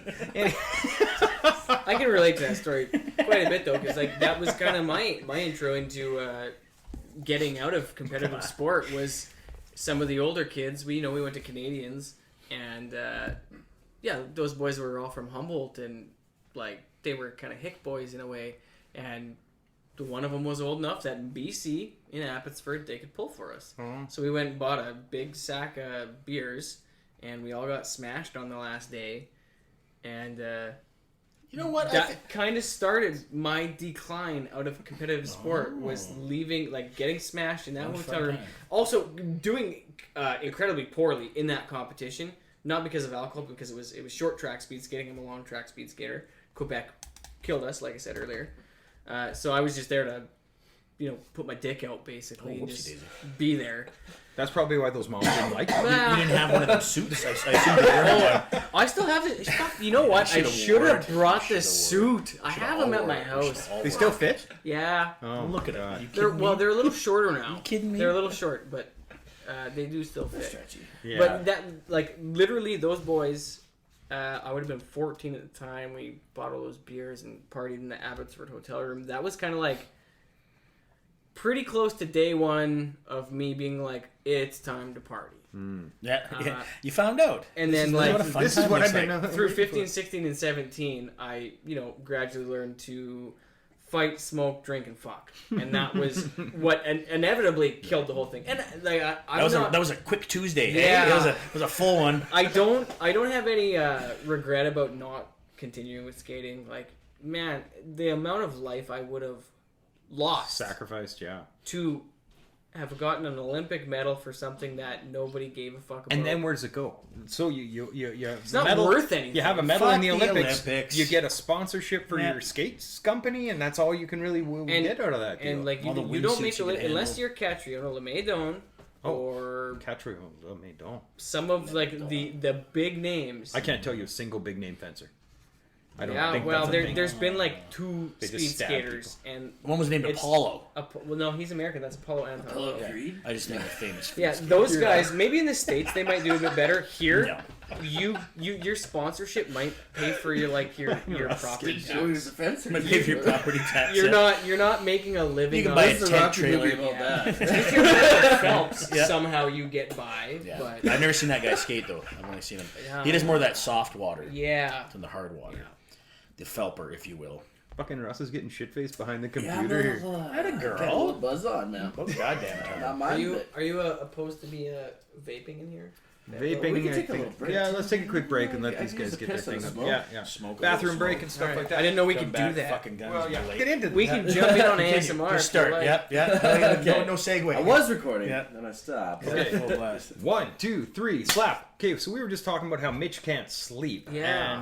And he's And I got- can't sleep. and me and my partner sleep separately. And I so- bang mellies all the time just to fall asleep. Bang mellies. Oh, Yeah, I me do too. Fucking just Melly Mel. the Mel exact brand, 5 milligram quick dissolves. They're not coated in anything. They hit you real quick. They're okay. You grind them up, snort them. No, just hoop like normal, right? Hey, if you ain't hooping, what you doing? Hey. Are you even taking your medicine if it's not up your ass? New segment. What you hooping? Yeah, what but you hooping? if Teddy bear stands all day, baby. if I'm not banging mellies and I'm not drinking myself to sleep, the one guaranteed method for me to fall asleep is A.S.M.R. Okay, so what is A.S.M.R? I don't remember exactly. It's automatic A.S.M.R. Ceridian rhythmic response. When you said that, I thought it was like a Hindu guy named A.S.M.R. or No. A.S.M.R. he'll look it up and he'll tell us. Yeah, we've got it's our drunk tech guy here like doing some auto-synchronous. research. I've seen Drunkard. Yeah, autonomous sensory meridian response. yeah, and in the research I've done on this, because this is a total like a millennial. Like, I'm not a millennial. I don't think I'm a little post. I think I'm Gen Z. I feel like if I'm a millennial in my mind, you definitely have to be one. I'm a millennial, like all the either kids. way, Hey, aren't we all? Hi, Well, kids. Just a bunch of millennials This- hanging out in the basement together. This is a spawn of YouTube. You guys are on TikTok, right? It's totally a spawn of YouTube. This didn't exist before that in any kind of scientific way, and through whatever forum or chat room or whatever, braingasm was a huge. That's what people wanted to call it, but it's not sexual, so they came up with a different name and they chose ASMR, and it's like whispering or like what smacking is, like Like, that is for some people. No, you got to do that sound some more. So we need to read it to the Whispering. mic. I mean, you say it's not sexual, but That kind of shit. I've stirred craft dinner before. Yeah, totally. And God. it's this weird fucking thing, and I don't know if it's for everybody. It's definitely for me. Yeah, And not at all in a sexual context. I can relate. Where not for everybody. like straight up the sound of a library, just the ambient sound of a library, Rustling of books. books and like whispering and like ambient conversation, that will relax me to the point where I can just fall the fuck asleep. I could have my grade 12 algebra teacher talking, and Ah. that was a guarantee. Yeah. That happened for me. There's certain people's voices, like specifically there's 2 or 3 people's voices in my life that they'll say something or talk in a certain way, and like it's just like literally like you've got this shudder in your back and you can't like, it's just like That's a interesting. shiver. I know exactly what you're talking about. Vacuum cleaners and the sound of a fucking fan for a furnace running. Yeah. If I'm sitting there and it's a quiet room and all of a sudden I hear the fan for the furnace kick in, I know it just fucking relaxes the shit out of me, and it just makes me content all through my body. And vacuum cleaner is the same thing too. I hear just a vacuum running, it becomes like a white noise to me, and yeah, fucking relaxes the shit out So of me. that's one part of ASMR is the relaxation, and I think that's part of the ADD in me is that my brain just won't shut off, and that's why I quite often used to drink it to sleep just to shut it off, or I'll take the melatonin just to overpower my own overactive brain to shut it the fuck off. Figuring out like speed skating lines. Yeah, pretty much. The ASMR part of it is really more.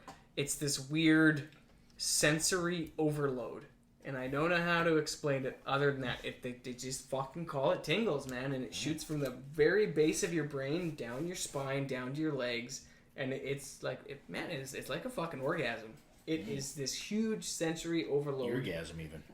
through all your nerve This is endings. relevant to my interests. Yeah. I'm just saying. And This you know is what, man? relevant to my There interest. are triggers for everyone. It's crazy, and like I said, mine's fucking pencil crayons. If you're sorting pencil crayons, that's the one for me. But even just a relaxing. And it's all audio? For some people, I think it is visual. So take your pencil, point the letter at a bunch, a No. lot. No, because then it breaks. And then I don't Just have... you don't have to touch nothing with it, and just point That's it what they always towards say. towards the duct of your eye, and you might get this little kind of funny feeling. Oh, fuck that noise. Center it, Oh. and just point it kind of slightly towards the duct of your eye, and you might get this weird kind of feeling in your brain. I don't know what I'm supposed to be doing. It Just like, point it, put it. I'm really, afraid a needle is gonna poke me Just in the don't- eye. don't- You're in control here, though, Pat. Let me Yeah, show it's not you. me. You're You're in control. You're in No, control. put Now it let in me your show eye. you how to do it. Yeah, You know, like, fuck. I'll do it. I'm not sure. scared. I'm not a baby. You take this bad boy, and you just kind of focus Don't be on scared, it's the only actual pussy. tip of the pencil, and you just get it really close to your face, and you touch your face with it, but you kind of fuck with it, and you get this kind of weird sense in your brain. What that? That's kind of how I found it first. Was You want just to try? Yeah, I do. Okay. elementary school. Weird sense in fucking my around. brain. You sold me. You get to that point where your vision can't quite focus on something. And that's the kind of the visual side of it That's for what you some do, man. people. For me, it's entirely It kind audio. of discombobulates you a little bit. Yeah, I don't really get off on the. I shouldn't say get off, Good. but Yeah. the visual side of it does nothing for me. It's all audio based. So is that stuff where they like cut cubes in the soap and then they go and they cut through the? That's the- probably a similar feeling. It's I bet that you. satisfaction is what a lot of You people know, call actually, it what now. one of them would be for me, and this is not a word of a lie, it would be a big thing of dried spaghetti and breaking it. Yeah. Oh shit. Yeah. That's one of my things nice that I time. think, yeah, that's a nice time. Yep. I just want to do that for a living. Now I want to mix with a bag of instant noodles, Yeah. dry, and just eat them shit like chips right now with all the salt. I don't know, man. I never did that. That's some poor kid fucking treats right there. When you're like, I want some chips, and you're like, you got fucking instant noodles. I guess you got chips. Just don't warm them up. Leave them dry. Have you ever sneeze cummed? Jesus Christ, Mitch. Well, I I got was a just video of a picturing girl food. that like sneezed when, No, and then it not came out her quite, nose. not quite. I used no, to send it randomly no, this to was my like, friends. like you know how like you get that like, and then you get that release. Okay. It's kind of similar to that, but take your dick out of it, Jesus Christ. And it's just like this weird You just think you sensual can- Yeah, overload. you're not selling me on the idea. Well, you should try it either way. As somebody who You got to put the two I together. You know want to really loves ride to the get dragon. off. You got to get that thing out, get it right near your eyeball, and then try to sneeze With your Not- dick out. Not poke yourself in the eye. No, without your dick out. Yeah. It's absolutely Hey, one of those I things always that do if dick you out. don't get it, you don't get it. Yeah, But that's if you interesting. do, you do. That's really interesting. That's, you sneeze do gas. that instead of meditating for sleep, or you're To me, that kind of is my meditation. What I used to do Sneeze-gasms, when right? when I lived alone is that like I would come home from work and I course, like when you're would alone. need to take like 15 minutes to just unwind for the day, pop in some A.S.M.R. and like it was like a full battery recharge. That's really I would, interesting. I would Yeah. dump all of my worldly troubles out in that sense of just my brain being sounds turned nice. the fuck off Yeah, for yeah. 15 minutes. Well, that's meditation or self-hypnosis or any of that stuff. If it works for you, fucking do it. Substance abuse. Substance Yeah, abuse for it'll shut some your brain people. off. Well, actually, one thing that we talked about in our Talk ad, about me now. Russ feels personally attacked. Squeeze that Give me fucking that turkey. bottle. But when we talked ring about the it in last the one. Animus class, where drumming, like hand drumming, Yeah. is another one where it's like just keeping the beat and just getting to an altered state of consciousness through just repetitive stuff. But you guys being drummers, you would know about that. You can't really be preoccupied with shit when your job is to keep that beat. Totally. And for me, the drumming, again, this is something I totally thought about, like, kind of saw coming on this conversation, was, for me, drumming is... It's all scripted. It's borderline competitive in a certain, like, sense. But the other part of it is that... How is it competitive? In what sense? I'm not the best at anything I do. So I always kind of break myself down on my drumming, which I don't practice that often, so I don't beat myself that up. Off about it. Yeah, we Yeah. did. What it?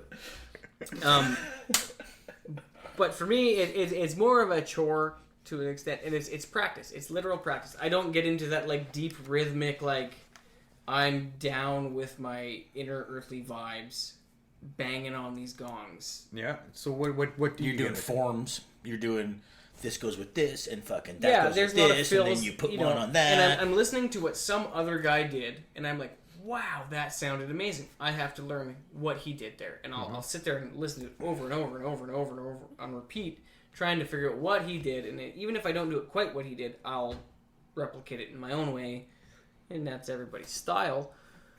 But yeah, like to That's me, not you just feeling the rhythm no, through your body and it coming out your sticks. I don't lose it. You know, I Yeah. don't just let my soul go. One of your in many the drumming. flaws, I feel. Yeah. But yeah, I get that. I don't know. Yeah. And if you put me on some ayahuasca and put some bongos in front of me, maybe I'd get there. But There we go. drumming doesn't do it for me. Well, yeah. Well, to you, it's a technical thing as It opposed is. to like a heart thing. It's more of a hobby, a chore, a job. Hobby, chore, and job. Well, It's I something lose that I myself sometimes do in strive that. to get better at. So it's not like it's just some free-willed banging it out in the street type of thing. Well, and like when I think of like the stuff that I know that you really enjoy to listen to and even to some degree to play, I always think of you as like technical. Like you like technical stuff. You like protest the fucking hero. Yeah. Doesn't get a lot more technical than those guys. And even a lot of rockabilly kind of drumming, it's stripped down gear wise, but they're not always easy. Not always. Not always easy Yeah, easy you- rhythms. you You, look know, at the like brains, you they- try to do a lot with a little bit of equipment sometimes. Some of the later brain stuff was very technical. There you go. You know, and Those guys. Continue on your story. that's some tough I got stuff. beef. I can't play Yeah. quite what they play. I got a little beef with the brains. What? Well, Got I brain mean, beef. we'd played with them. get it. Played with them here one time, went well, and then ended up having a show booked in Calgary, and then the venue contacting us like the week before the show, be like, "Oh yeah, sorry, so we kind of double booked you guys. The Brains are playing that same night." I'm like, "Dope, let's do it. Let's all played with them before here. It'll be cool." Well, yeah, okay, I think we can get you on the bill. I'm like, well, you can get me on the bill, like. We booked this shit. You can fucking, you know what I mean? Like, this is part of our thing we're doing, and yeah, you're gonna get us on there. Well, fuck me if we don't on the drive there. A fucking semi in front of us gets hit by lightning and starts on fire. I'm not kidding. Melts right in the middle of the fucking highway, so the whole thing's shut down for hours. We're just sitting there on the side of the road watching shit go by. So we get there late and missed our spot when it was supposed to be our fucking venue, and the Brains hadn't played yet, but they were about to. So we're like, well, fuck, we can load in real quick. We'll get our shit going. We don't sound check. We're good. We'll fucking figure it out in the first song. Let's just go, you know? Or we'll play after, you know, when everybody's fucking getting merch and whatever. We'll do a set then. Well, yeah, we got to clear it with them. So they go in. Yeah, no, they don't want to do it. They don't want anybody playing after them. They want to headline the show and wrap it up. And I'm like, are you fist fucking me? You know what I mean? Like, I'm fucking dealing with acts of God here, and now because these guys want to be prima donnas, and no, we need to be the last band that plays. And that's honestly, I've only really felt that with the psychobilly bands I played with. Tiger Army, same fucking thing. Yeah. Love Tiger Army, one of my favorite bands. Wait, you guys play with Tiger Army? Fucking rage, Yeah. dude. In dresses. Yeah, we did. Yeah, at Murray Palmer's. Palmer's I knew stag about the party. Misfits thing, but My brother's got some issues Those with guys are Matadors dicks. for the same reason. Yeah, He's like, it's weird, that fucking genre. It's like they get very full of themselves with their whole little uniform shtick, and then it's like we're the coolest of cool kids. But it's like, nah, you bitches were just cool recently. You spent a lot of time being losers. I'm sure to end up in this fucking world. Well, you know, it's only Halloween so often, you know, and Right. so that's the thing. Like, I remember there was this Hard Times article, Hard Times. Fuck for whose those- toes I step on. No, I'm just kidding. Sorry. Yeah, right. We're pissing off everybody. Yeah, There's this Hard Times article where it's like elementary school child is all confused by rockabilly parents. It's like, Doesn't know what season it is. Yeah, There's it's like, pomade on all what- the doorknobs. Exactly. All the doorknobs are greasy, and like, all we listen to is old country. And like, it's like, What fucking year is this? What's a CD player? Why We always only have the listen soft to pop? 78 Yeah, records. yeah. Yeah, I exactly. never eaten anything that wasn't from a drive-in. I didn't have much experience with Tiger Army, but I mean, me and the Brains have been pretty tight for. I know. for- There's for- many for- people for a in this while town there. love them and They are got friendly great with hair. them, and I I'm get not it. gonna steal that I from get it. I just Oh, Colin's my boy, man. Like, it's annoyance Who's to me, Colin? I guess. he's the bass player, and he Oh, is see, that's ridiculous. phenomenal. Yeah, yeah. Well, you know- they've had some shit with drummers, which at one point I almost was like, "Fuck, I'll throw my." They were looking for a drummer, and I almost was like, "Fuck, I'll throw my name in the hat." But I knew I didn't. I Almost an couldn't. Olympian, I couldn't cut almost it. a I world couldn't. traveler. You know what? musician. If you put in some white contacts and you grew your hair a little I bit did. and a bigger pompadour. Pat, Yeah. there's a picture of you and I, you in a chubbier day, Oh, I know. in a scally cap, Unreal, Well, just it's 'cause taking when I was gonna shots. pimp Eh? you. Yeah. possibly, and I had fangs and yellow contacts in. I've got that around. Those were somewhere. the Fangs birth. and That was the yellow birth contacts. of Teen Wolf. you Oh know, my like, that was god! the- I forgot that you used to do that shit at shows all the time. It's something I remember I'll playing never with let you, it down. and it was like, no, it was awesome, but it was still like, it was always a bit of a thing. Like, no, I got to get these fucking things in. We're like, no, we're going on for this I've thing been that thinking about you're in the mascara. back, by the way, bud. No one can see you. Actually, it's funny. Chad Kufert had this thing about drummers. He was like, drummers were kind of like the goalies. He's like, Yeah, you know yeah. what I mean? There were a lot of times there were only kids, because that's who could afford to buy expensive ass drum equipment or fucking goalie equipment, was somebody who only had one kid. You got 5 kids. Okay, you know yeah. what I mean? Unless they're gonna share, unless if one of them's really into it, cool. You're gonna borrow somebody's drums then. And bud. how many parents will tolerate one of their children yeah. hammering on drums Yes. in their house? So if you, a lot of times that was the case. So they already had that. I'm not saying all single kids are fucking weird. I'm just saying, you fucking know what I'm saying. You guys know people like this. As a broke And- ass only child for There you go. There you go. Hey, for the record. Russ is feeling attacked right now. I'm not even talking about you. This was Chad Kufert's theory. I'm just repeating it. But that way they could Chad be as Kroger? weird as they wanted to. Kufert, not Kruger, yeah. Because they had the shit you needed to do the thing. Yeah. So like if you want to play hockey, well, I got the goalie equipment, so I can be as weird as I fucking want, and I'm on there's your nothing team. you can do. Well, you gonna play the show without the drummer? Yeah, Come on, guys. You that's can a grab good another point. guitar from the crowd. You can get somebody to bring their extra bass. You can get anybody to sing for you, probably. You're gonna bring an extra drum kit. You get to be as weird as you want. See, and that's the thing. As a vocalist, I always figured that it was the vocalist's job to help the drummer with the gear. Because of what I bring in. Shut your goddamn Yeah, mouth. right? Don't let that in here. If anybody else starts hearing You're that. giving in the yourself perfect way way. too much responsibility. Oh no, it's a vocalist's job is to chat you're with all right, the girls though. that were up Yeah, front that's while a everybody fucking else thing. loads gear. Yeah. That is a much better way of going about it. You should do that if you're a vocalist out there. But I mean, at the that's same why I want to time, be a front man for it's some other band. no, you want the frontest piece. tell you this. Where it's I'll tell you a this. full blown cod piece. When Roger Merritt walked on into it. Amigos, Yeah. he wasn't carrying shit. Oh, and when they came here, he stayed. They stayed I know here, they right? stayed here. Fucking agnostic front. Yeah, exactly. All those guys carried gear except Roger on his cell phone, which kind of seemed like he was like the manager, the tour manager, trying to figure out where everything was supposed to go and who was getting paid and stuff like that. It was dope though. That might have been what he was doing too, though. could have Yeah, been. and it's just like, no, I got to do this work too. I get we all can fucking carry this stuff, but I watched I'm the only them one march making the their calls. shit in. It'll always stick up my memory because Cash some weird, short, tattooed fucking guy that we've never met before walks in and goes, "Hey guys, how's it going tonight?"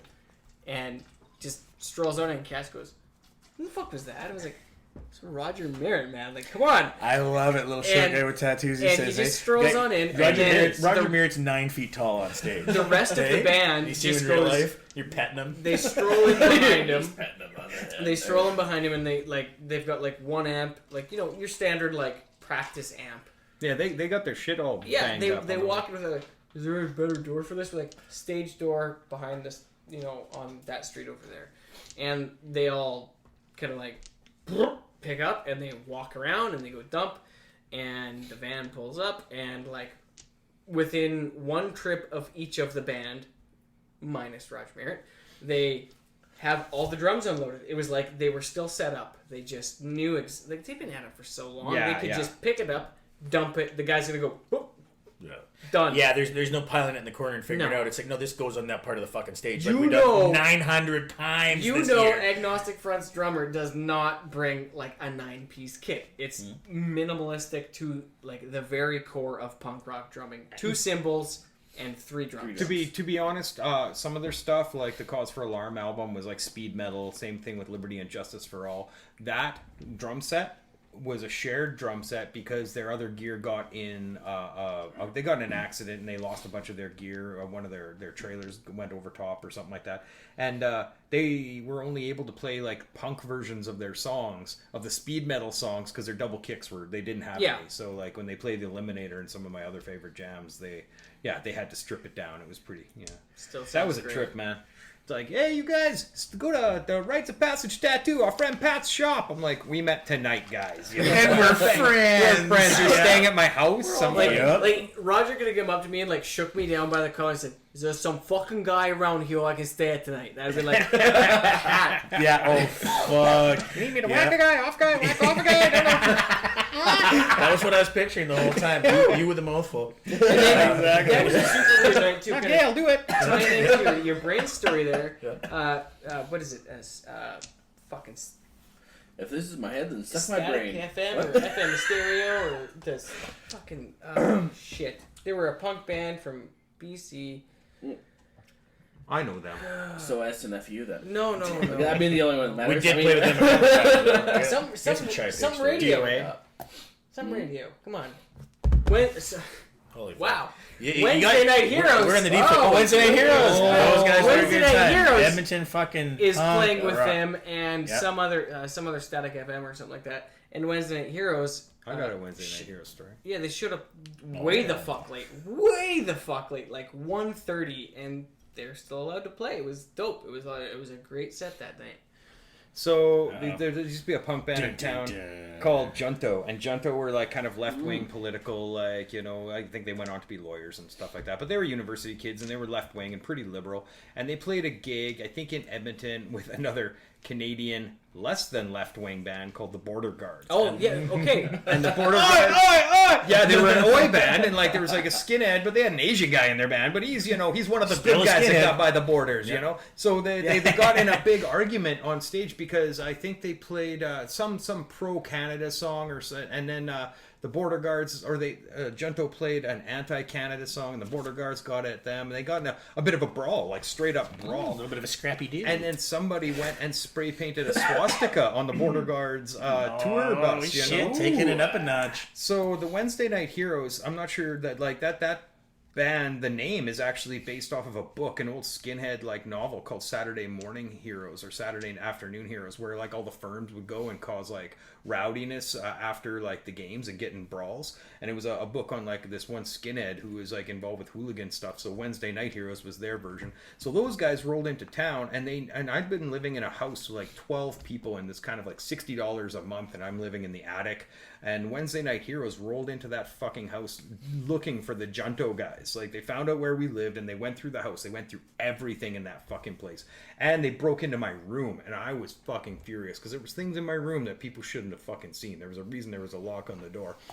And so I was on a personal vendetta against Wednesday Night Heroes for quite a long time, and they probably would have had to deal with some of the stuff that I had hidden in that room if I like found this. them. We need to talk more vendettas with popular bands. Well, I'll tell you about the Who border you got guards. beef with? I'll tell you about the border guards real New quick. segment. Let's start with the border This is guards. about personal experience here. Joe's a pretty good dude, so I don't mind bashing him a little bit on this. Rockabilly Joe? Yeah, He played in the Border Guards. absolutely, from Oh. Calgary.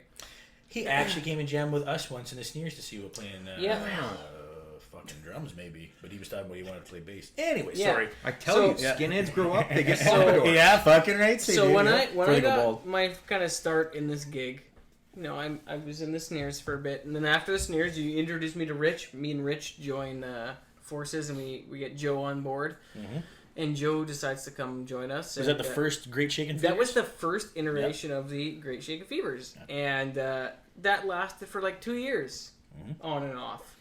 And one night we're gonna open for the Brains at Walker's, and so we sound check nice and early, do our fucking thing, and we're gonna bounce out to the Birdcage, right? The Cage restaurant. The Cage, yeah, it was just the Cage. Used to be a 24-hour. Yeah, Birdcage is that The movie, side of the Salona or yeah. the Olympias. Yep. And we're like, yeah, we'll go get some pizza real quick, have something to eat. And me and Rich are sitting there going, well, what do you want? You want this? You want that? And Joe's like, just come on, guys, nothing but ham. Like, no ham. And we're like, Are you a Muslim? what are you, a Jew? Jesus. And What you said was, oh, you may be of Jewish ancestry. Nice to meet you, my friend. I observe and respect your customs. he looked at us and he goes, Ovlovsky.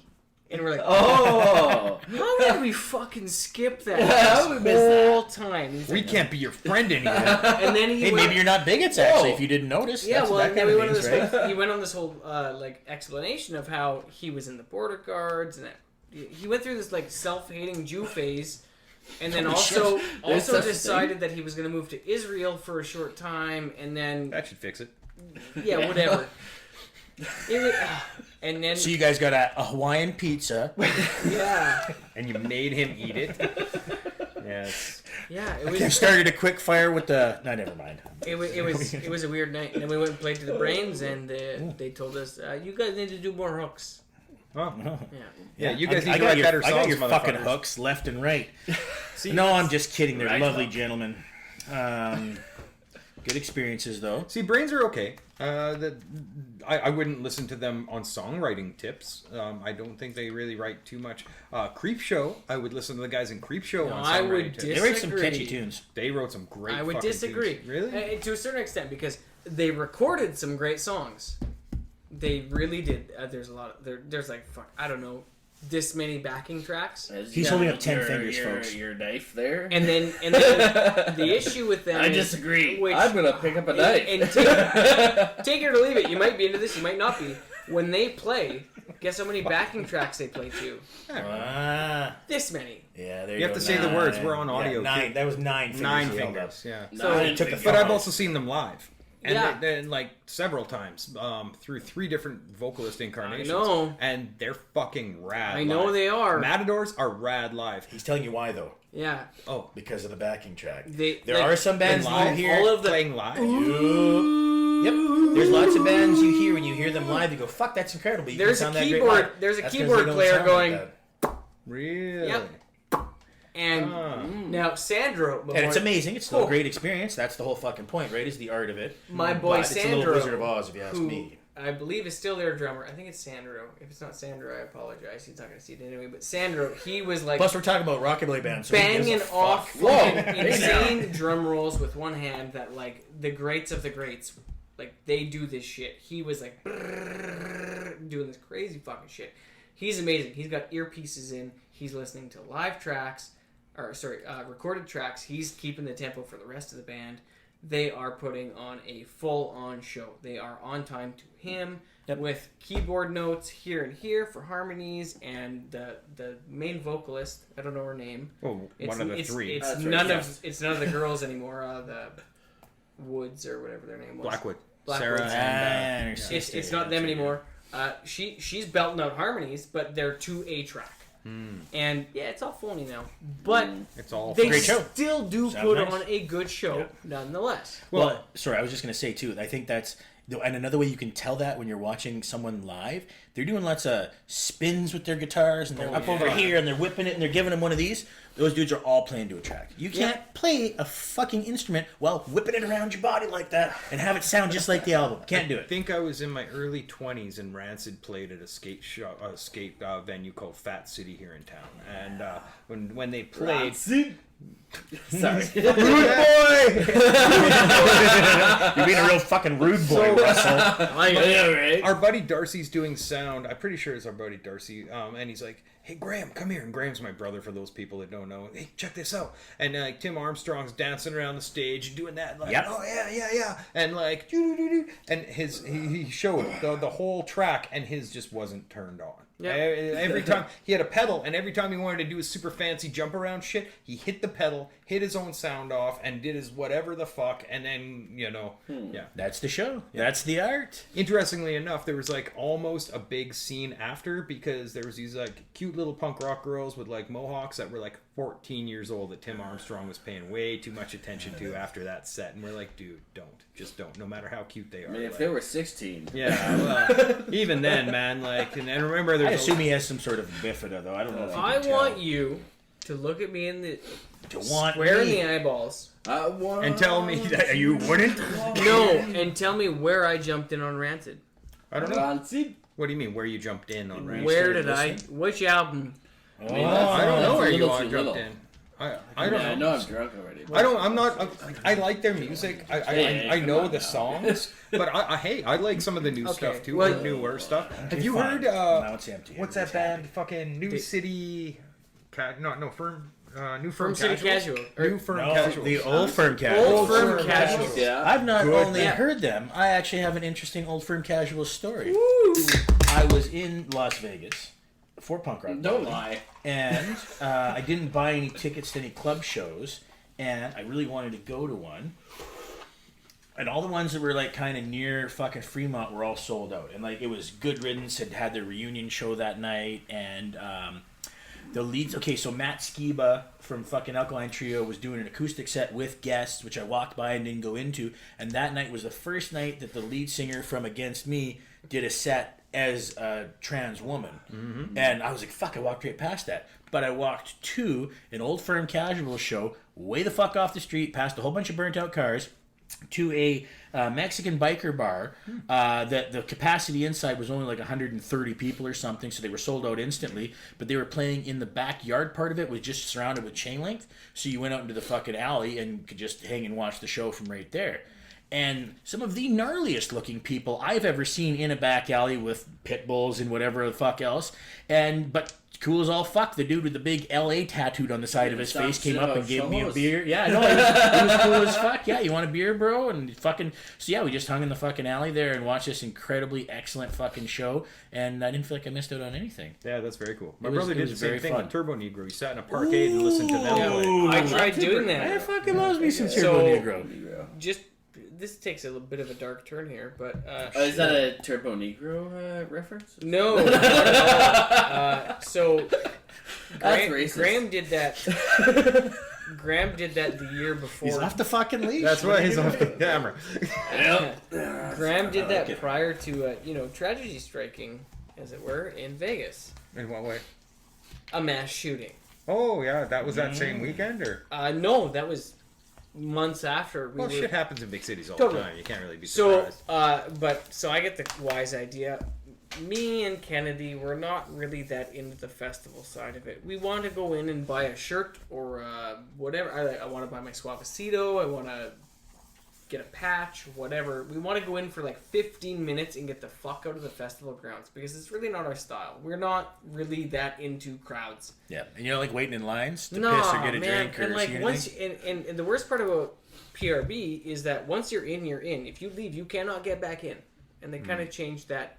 They were planning on changing that this year, and it, COVID happened. But, so we just decided the last year we went, fuck it, we're not going in the festival.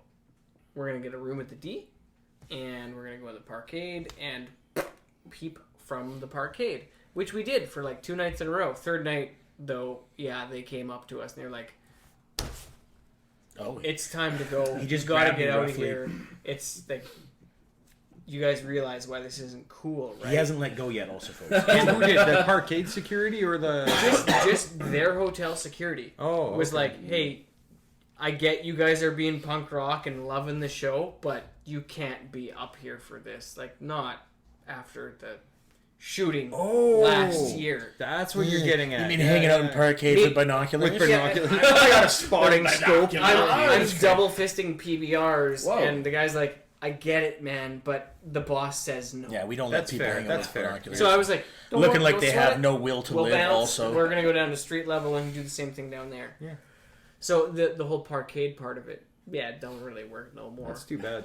I also wouldn't have done that in the first place. I feel like standing in a parkade It trying to didn't watch the show with a suck really mile I think you would dawn have. on me at the it time. just seemed terrible. I remember the You could gas see station everybody right down beside there. They had a beautiful view. You could stand at the fence and just fucking look with all the other scumbags who were buying the beers in the gas station and drinking in the parking The other lot. scumbags. That's birds of a feather, my friend. Yeah, They it's are true. low I'll lives. slither my way on in there. See, I think that's just it. Like, there's a. You mentioned outside when you were having a vape and these guys were having a smoke that like you're content in life, and I think that's the big thing. Like you're really truly rich in life if you can be happy where you are at any moment. So if you don't get into that gig, but you can enjoy that gig from the parkade, and you got the person you love, and you got a drink in your Yeah. hand, what more do you fucking need? I'll right even there, I'll you even know, do like- you a little better. So, the best experience I've had have been in back fucking alleys. Yeah. You may have seen the Instagram post about our pond. I have. And we literally, my fiance said, I want to get rid of that gravel parking lot that is our, RV parking in our yard. And I was like, cool, let's do that this year. And so we dug it out. I dug it out. And shoved it beside the house, kind of re-landscaped the side of the house between the houses. And she was great enough, girl enough to buy 3.5 yards of topsoil. And we dumped that topsoil, and I leveled that topsoil, and then we went and picked up the sod, and we put the sod down, and then This is a great story. yeah, He's very passionate about topsoil. the day after, the fucking day after, we're sitting. Sod It's bastard. like 10 in the morning. We're having a coffee on the patio, and she's like, "I think a pond would look really great there." And I was like, I looked at her, and I was like, "You're gonna make me dig a big fucking hole today." I get to it. There you 2 go. days later, we dug a hole, and we got this sick ass pond now. But like, that's Are you gonna stock it with fish, like koi or anything like that? no, maybe goldfish. Koi's are a bit too expensive for my. You can get tiny ones that I grow. yeah, but I don't want to punch above my fucking weight here yet. Like Oh, I don't punch fish. You should not punch. I don't know if you know much about fish, but They can take a punch. No, I hear what you're saying. we'll Especially start with the koi. goldfish and go from there. I could totally see myself doing koi, but Yeah. that's like a 4 or 5 year investment. Yeah, I yeah. feel. Well, you need a big enough pond. They need to be Yeah. able to go low enough where they're not going to. Some people bring them inside. I've heard of people leaving them out like all winter. I So. just want to put my feet in the water when it's hot out, man. That's Yeah. all I cared about. and have them so- nibble at your corns. Yeah, totally. Clean up any bunions you've got. Actually, it's very interesting. There's a koi pond at Innovation Place. If you go out, yes, if you go out to Innovation Place and for Saskatoon people, you want to check it out. It's right by the Boffin Gardens, and you put your finger Those are in nice the water. ass gardens, by the way. Yeah, the fish come up and nibble on your fingers. They come say hi. Like they Yeah. are not afraid of you at all. It's pretty rad. Tips of Yeah. anything you put food. in there, I imagine. Yeah. I don't even ask how I learned this. I went skinny dipping. one I night. assume like everything ever, you put a tip of something Skinny into dip? something What? and you learned a lesson. Tip of this knife into something. Now I'm learning a lesson. Oh, don't do that Yeah, again. yeah. You do whatever you want. I'm not your mom. So what else? Oh yeah, okay. I want to talk about Starship. What are we at time wise?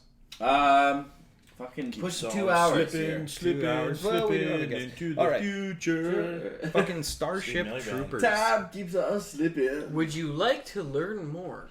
I think Starship Troopers is one of the most underrated films where, to me, it is a study on imperialism and happy fascism. Yep. Totally. You know, and people don't realize. You want to vote? Just join up. Yeah, if you want a right to have a child, Be a just citizen. become a citizen, right? Yeah. And what do you got to do to be a citizen? Just put your time in the Well, army and it's go to super war and fight for your subversive, country. kind of the way they did it, because you can argue that like, oh, they're just doing a Hollywood movie when you're getting all these beautiful people to make all these characters. And you're like, no, that's the point. Yeah. This is what the posters look like. That's what you would do. Do you want to know more? Yeah. Click on this. Yeah. And then like at the end, not that anybody's going to be spoiled. It's like, well, what's the 20-year-old sense that you movie, get yeah. from it? What's the sense you get from this thing? It's afraid, and they're all like, yeah. And I love Starship Troopers. I think Yes, it's, right? They're jamming the fucking probe into it, and they're cheering on. Yeah, like we're doing the righteous this thing thing. feels fear. Fuck it, yeah. Yeah. when we tried to colonize their planet, and they started attacking us back. These you know? fucking bugs hurling rocks at us into space. Animals. Yeah, so I think I love You guys Starship can fly Troopers. away, right? They can't throw rocks forever. Yeah, or just don't go into their fucking space. Although I won't guess they defend did blow up themselves. Buenos Aires, so You remember this fucking- show much better the than old I flip do. stick three-hole. You think I don't know about Starship Troopers? Jake Busey. Yeah, Jake. Busey. You know, from now on, that's gonna be your catchphrase. Jake Busey. Jake Busey. My spirit animal, my guy. What does it say like that every my time you... Sherpa Jake for life. Busey. Yeah, I like it. More Busey. Fuck, you get weird when you got something in your You know. Okay, Yeah. so so Starship Troopers. I think that's like one of the most underrated shows that people like don't really remember. Actually, It's got a lot to say. yeah, I think it does, and especially nowadays with like the political climate that everybody's like, oh, it's just an action film. It's like the good old boys. I'm like, it's saying a lot of stuff under that veneer You know, and of I've just heard, shoot 'em up. I've heard a lot of aliens. people equate it to like a Kuwait type shit. Yeah, And you know, not to get particularly intergalactical or anything, but like it had its purpose here and potentially in the future. Yeah, imperialism. Well, now they've got a space force. So my brother is very concerned about, what do they call it? It's like Project Blue something, where the new conspiracy is that the powers that be are going to introduce the theory of an alien invasion in order to shut down civil liberties and human rights. And That's kind of the opposite of the Watchmen graphic novel. Oh. Was the idea that they would fake a alien attack to bind humanity together. Well, either or, right? You know what I mean? Well, okay, you consider the fact to bind humanity together, they all can't be free. They all need to be controlled. Oh, sure, yeah, all and that's work. to use this, right? But it was to give them a common enemy, right? yeah, So and when you have a exactly. common enemy, then you do give up civil liberties. Yeah, that's kind of, it would be the same idea. And NASA apparently has recently outed the fact that like there are unidentified flying objects. We don't know where they come from. We're actually owning this. That's how fucking insane this year's been. That's Yeah. barely been a blip on the radar. Like, there's not like news stations going like, "No, there's fucking aliens, folks." Well, and they there's- don't know they're aliens. Well, that they're that's how admitting they walked. That's how they talked around it. Was they said they're off Earth objects. Yeah. So yeah. not to say that the Russians didn't get a space station built that we don't know about, and they built spaceships that we don't know about, and so they're still human built, but they're off Earth objects. Or they said they were. is the There possible. were objects that moved in a way of nothing that they know of being like an Earth-made flying object, like chiclets flying through the sky, like without any rhyme or reason for what we know about aerodynamics and stuff like that. And they've actually declassified these videos. So all signs are pointing to a disclosure of information regarding like Well, there's been a bunch of that extraterrestrial going stuff. on. There's been alien stuff with the government. There's been more WikiLeaks dumps of fucking shit. That like one of them talking about that Las Vegas shooter and like being a CIA operative. What? That's Yeah, man. supposedly one of the dumps. Yeah, it's hard to keep up with all of this stuff because there's so many conspiracies. Like, how many pedophile conspiracies can I keep up with in one fucking afternoon? As many as you'd like today, it turns out. Yeah. How many flavors would you want this week? Like Zero. Yeah, I would like zero Zero flavors flavor. of pedophile I fucking fucking history. I found a mystery. QAnon like graphic, a QAnon Pizzagate graphic that says the Fresh Prince of Bel Air graffiti is a bunch of coded pedophile Makes sense. fucking symbols. That's where I would put it. Yeah, exactly. In the background of Fresh Prince. Yeah, It's theme song to indoctrinating you. Friends. I mean, there's lots of insidious shit in there, I'm People sure. are so whacked. And I've been in debates with these fucking assholes, you know, online, and they're not individual assholes. It's the collective asshole that's looking for villains under every rock when they want to ignore the ones in their backyard, you know. The grand conspiracy of whatever it is, but they don't want to clean up poverty in their streets, you know. But again, though, this might be just your perspective as someone who already being inside the world of conspiracy theories and seeing that, and this is someone else who's all new to the scene, right? Yeah, and this is the shocking thing that they're like, holy fuck, did you know about this? And you're like, yeah, everybody fucking knows about that, and it's fucking bullshit. This is the real deal. You know what I mean? And I'm not trying to be hard on you. I'm just saying. Well, people are going off about this new doll. Have you heard about the I've seen the The real doll? the butt touch doll. Yeah. Okay. So first Little off, bitty butt touch. yeah, the doll was apparently designed when you put it down, it goes oh or ha ha ha or oh, and you put it on its butt, and Daddy! it's got a pressure plate on its ass, right? And it's got a button on its stomach. It's got a stomach. That's okay. Russ is gonna die. Spit it all over there. Delightful. Yeah, lost the rest of this fucking thing. Yes. One monitor. I will wipe off the laptop. That's fine. Yeah. So there's this crazy Karen paper mom towel. from fucking Ohio that's convinced that this is a pedo doll because the pressure plate between the fucking butt is you press this button and it goes oh. Sure. Well, No, you were they said- never they said meant they to were- sit there and they said diddle they the were- fucking doll. They said they were grooming them. I dolls, apologize for. Right? That's, you're doing fine. Just if you just muzzle it, you know what I mean? It's a it's a grooming doll. That You want seems it like to a be a reach. fucking That seems like a grooming. reach, It right? is. It I is. am certain that everyone in this room has tried to put slot A in, slot Like B. play with Ken and Barbie. And I know. I don't quite know where you're going with that one, but you know. it doesn't just work. There's no just like fun time Finger in the butt. pushing the button and it just goes away. Like I This episode brought to you by Wild Turkey. One empty bottle of Wild Turkey. So I don't empty? think anybody's you know what, and you know what, kids will I think I've probably had be like, more hey, than this enough. button makes a noise, but it wasn't designed to be a pedophile grooming tool like these people are blowing it out of. Hasbro is a big That's fucking kinda- part of the kinda what I conspiracy. mean. Although Hasbro just want to make money making toys. to be fair Yes. though, if I was making shit like that, I would do something like that just to troll people. Where do we put the button? Well, if you tried the asshole, you should throw it in the asshole or the taint. Either way, it's a perfectly good spot for a button. You don't want mid back, upper back. Yeah, was this a GI Joe with a kung fu grip? This is a butt poke Barbie. This is what we need. So, What okay. the children want. You would do that? You would do that? No, That's to weird. troll people. Oh, obviously. to troll You know, people. You never do it to actually groom them. So between that and this Wayfair fucking idea, like you're gonna order kids off the fucking internet, and then like all of the Hollywood pedophile elite satanic cult shit, and then the adrenochrome, we're getting high off adrenochrome. These guys got to stop believing these grand conspiracies. Check out your own community for real child trafficking in your community. Absolutely. There's organizations that are stopping child poverty, which are pushing kids onto the street to prostitute themselves.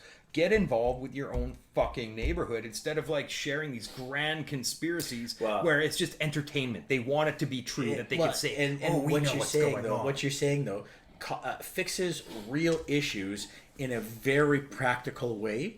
Does not deal with this big grand scheme thing, right? When you're like, well, how do we solve all this prostitution rings of children? You go, we got to fix child poverty and make sure they're in homes where they're safe and they've got what they need and they have an education. And well, no, but don't we bust the ring? Like, don't we get the Hollywood elites? Exactly, Like, right? fuck off That's with it. this But that's shit. the same thing for like almost every of society's flaws. There's always a relatively simple, like even a personal self. A lot of it's just like, well, have you been getting any sunlight, drinking any water, getting any exercise, doing any things that bring you joy? Do you eat right and regularly? You know what I mean? Those are how you fix those things.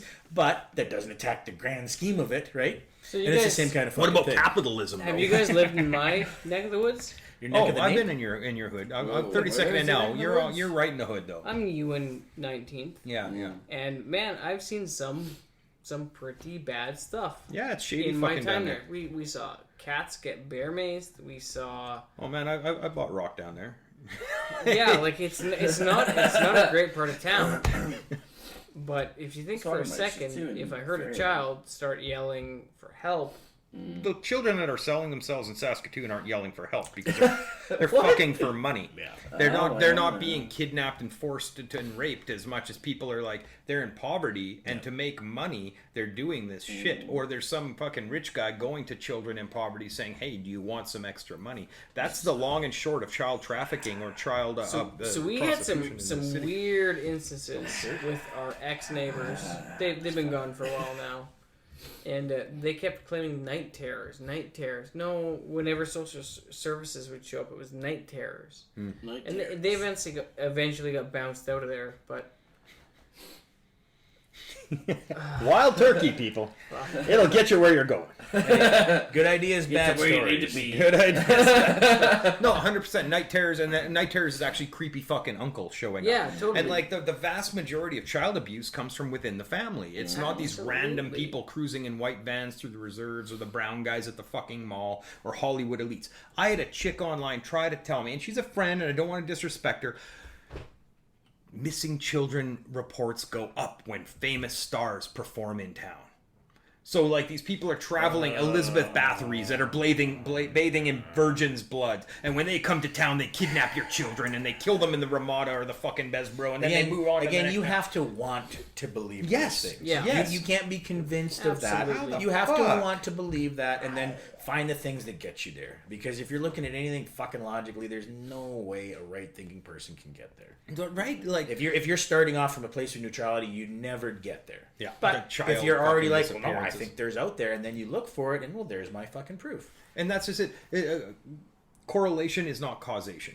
You know what I mean? Yeah, for sure. Maybe 3 more kids went missing this weekend. That doesn't mean it's because fucking Billy Joel played Sask Place. absolutely. Although, if it was going to be anyone, Billy Joel makes Would sense. maybe be him.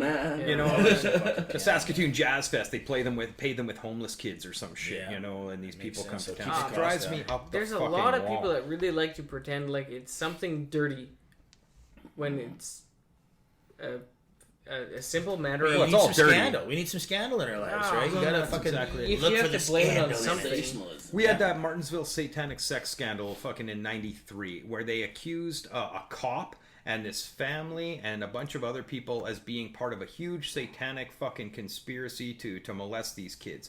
Now, the kids did get fucked with by the son of the person running the fucking daycare. Yeah, but it was no fault of the cops. And it was no satanic cult. No. And that was in the 80s where everybody was looking for Satanists under every Yeah. fucking rock. And I think right now, this is the same deal. Everybody's looking for these pedophiles. They're all everywhere. They're gonna get your kid. Nobody wants to fuck your kid. Your kid's fucking ugly. Leave him fucking alone.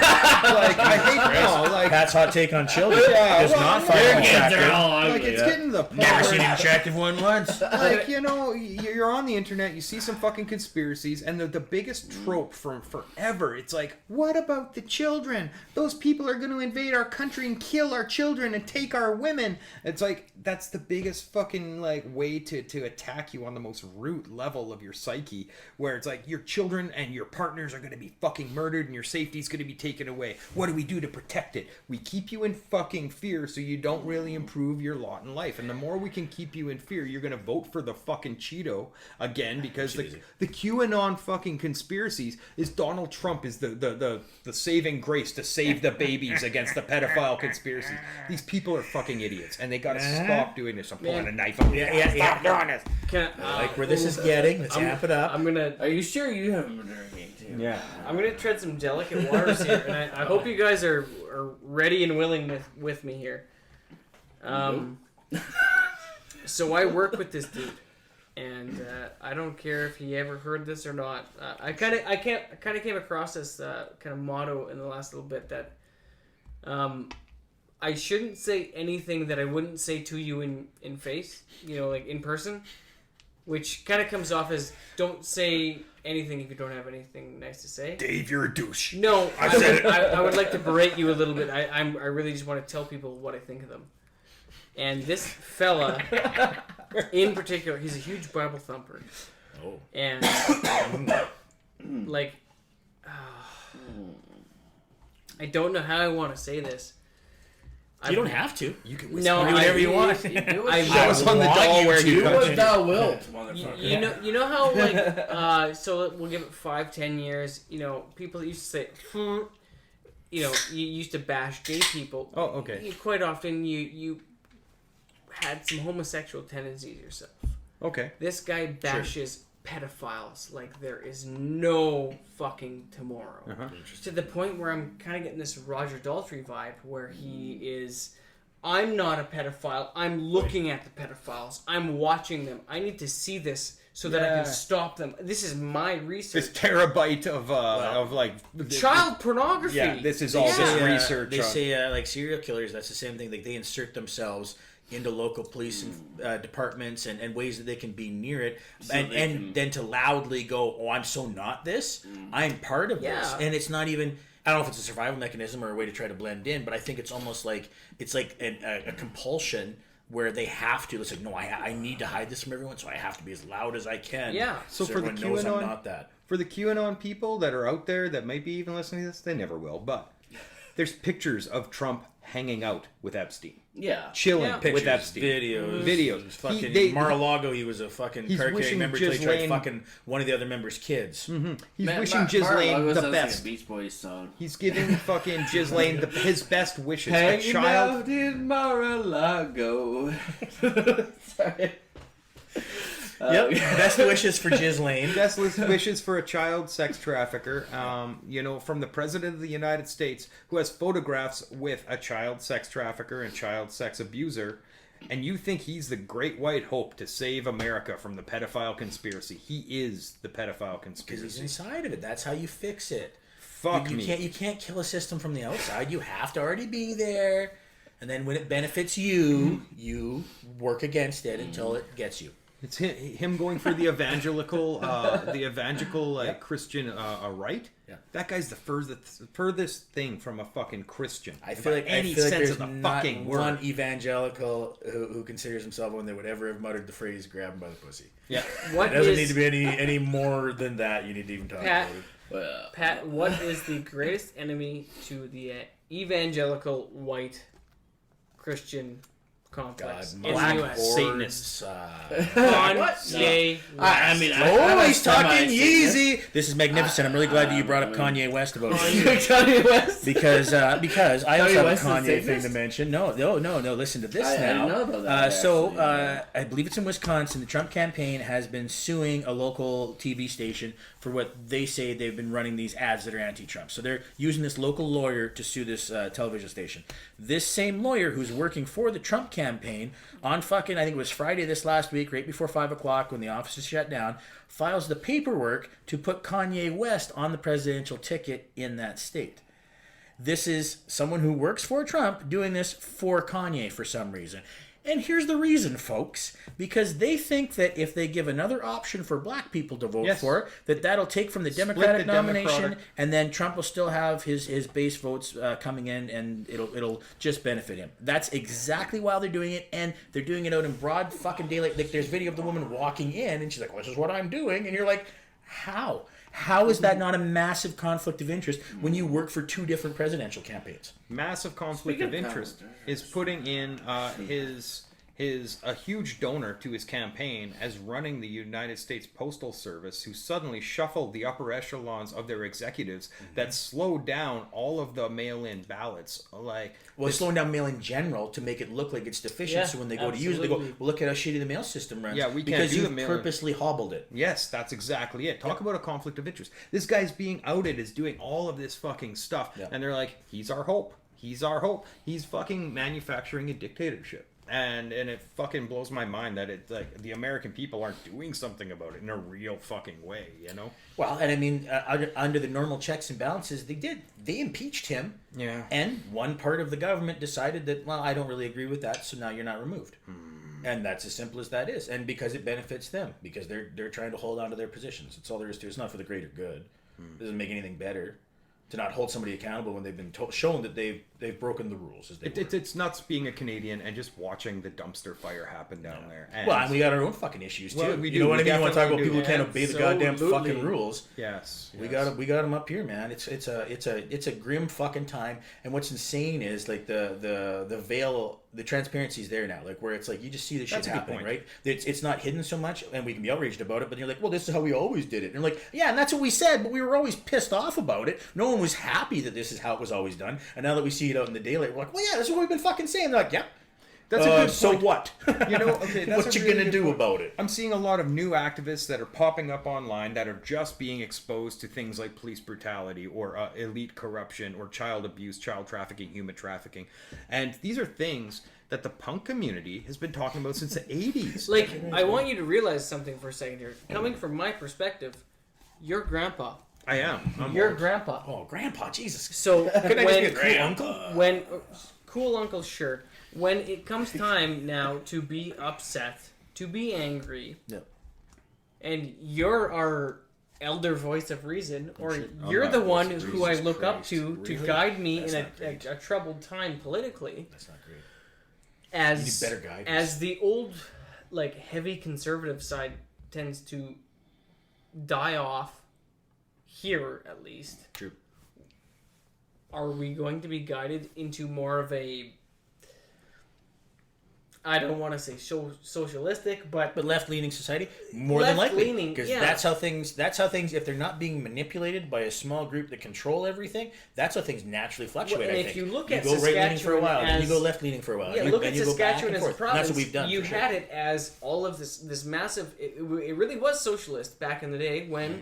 it was farmers on farmers on farmers on farmers on farmers.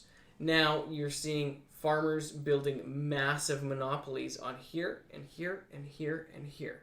So As opposed to small you're actually collective. getting corporations building these massive, farming operations, which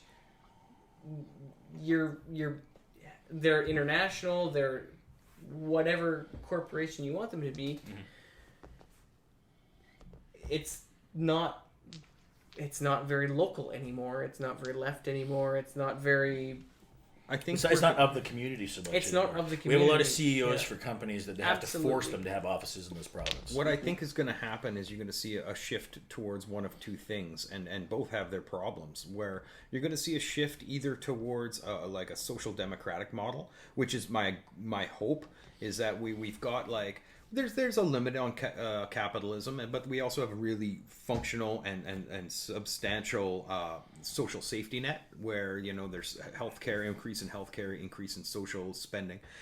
Or we're going to see a clampdown of an increased militarized right being led by those people that want to keep their money and they don't want to spend it. The rich want to stay rich, and they're going to use the police to create a two-tier system where there's poverty and then there's the elite. And that already exists, but just be much more defined. much more absolutely. stratified Yeah. and like very rigid. And I think that it's either this social democracy kind of model, and all those communists that I can't stand because they're banging the pots like we need to confiscate the property of the rich. We need those people to sway people to go to the left a little bit to say there's something broken with the right. And the right, they're trying to be like, we need to keep what's ours, but it's a losing battle. It's a losing battle. Social media, everybody's talking about why they can't pay rent and what's wrong with this society and the corruption of the elite.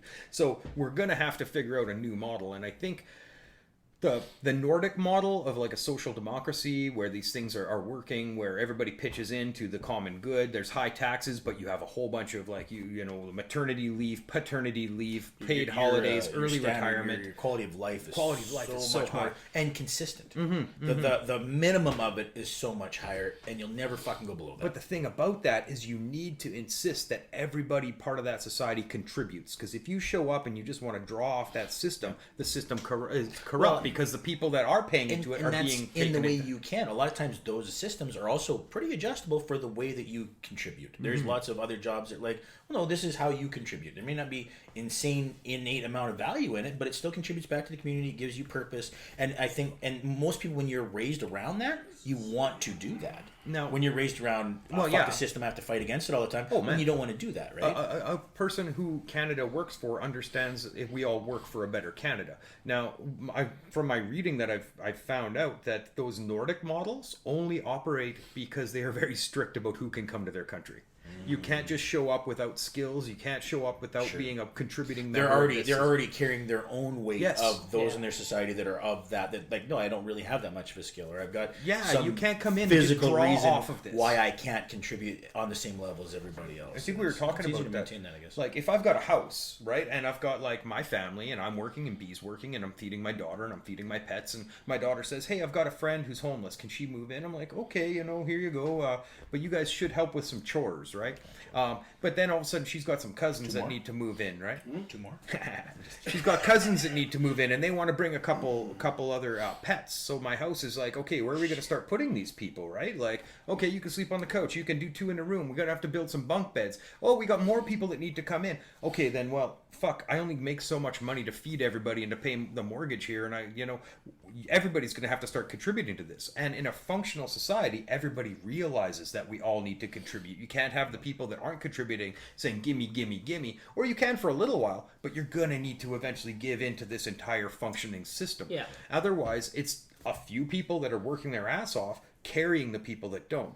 Now, if everybody in the house did everything, like the people that can't earn money are doing the chores. The people that can't lift things are dusting things. The people that can't lift or dust are, making some cereal for the kids. Like, if everybody's contributing to that's, I guess, the old school traditional farm family. Sounds an awful lot like a farm. Yeah. Everybody's got jobs to do, whether you like it or not. We all contribute, and if you don't want to contribute, you can't be here.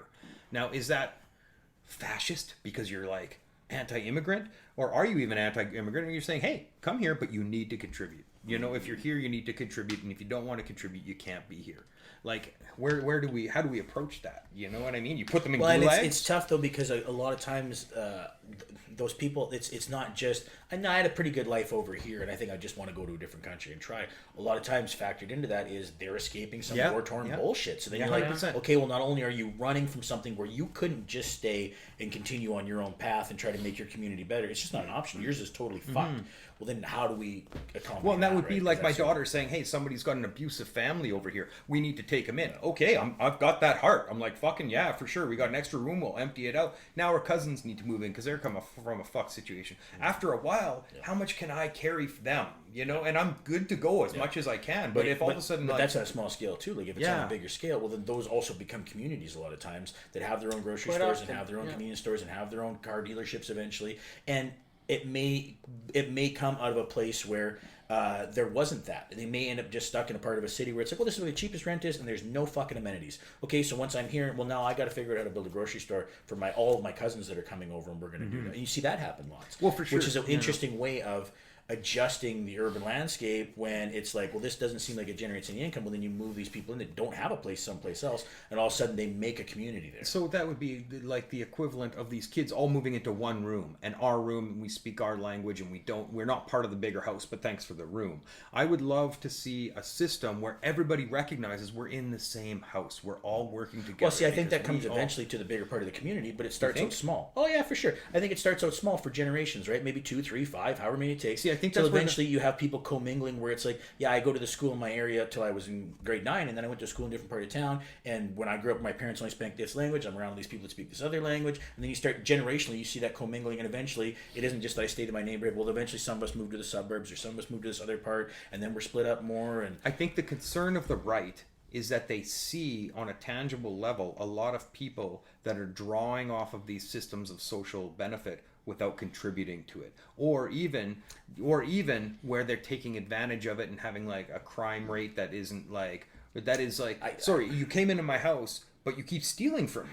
See, but I feel like a lot of that though, that's anecdotal though, and then they paint it again like all bigotry with a much wider brush, right? It's like, well, this one neighborhood had these crime, and you're like, yeah, okay, cool, but that's pick a neighborhood. Pick a neighborhood, somebody's breaking into fucking cars and doing that shit, right? But then that's what we do, right? When we go, well, look at them though, and that's how they live, and all these ones draining off the system, and it's like, well, because I know one guy, and that's what he did, and his cousin did. And you're like, yeah, all of them doing that? Because if that was the way, the system couldn't work then. If everybody was a drain on it that was using it, because that's how it's viewed a lot of times. If you use social services in some way or something, well, you're a drain on the system. But if that was the case, then it couldn't continue to exist. If people you're exploiting social services, you become a drain on the system. When you're an able-bodied individual individual that just refuses to contribute to the larger society.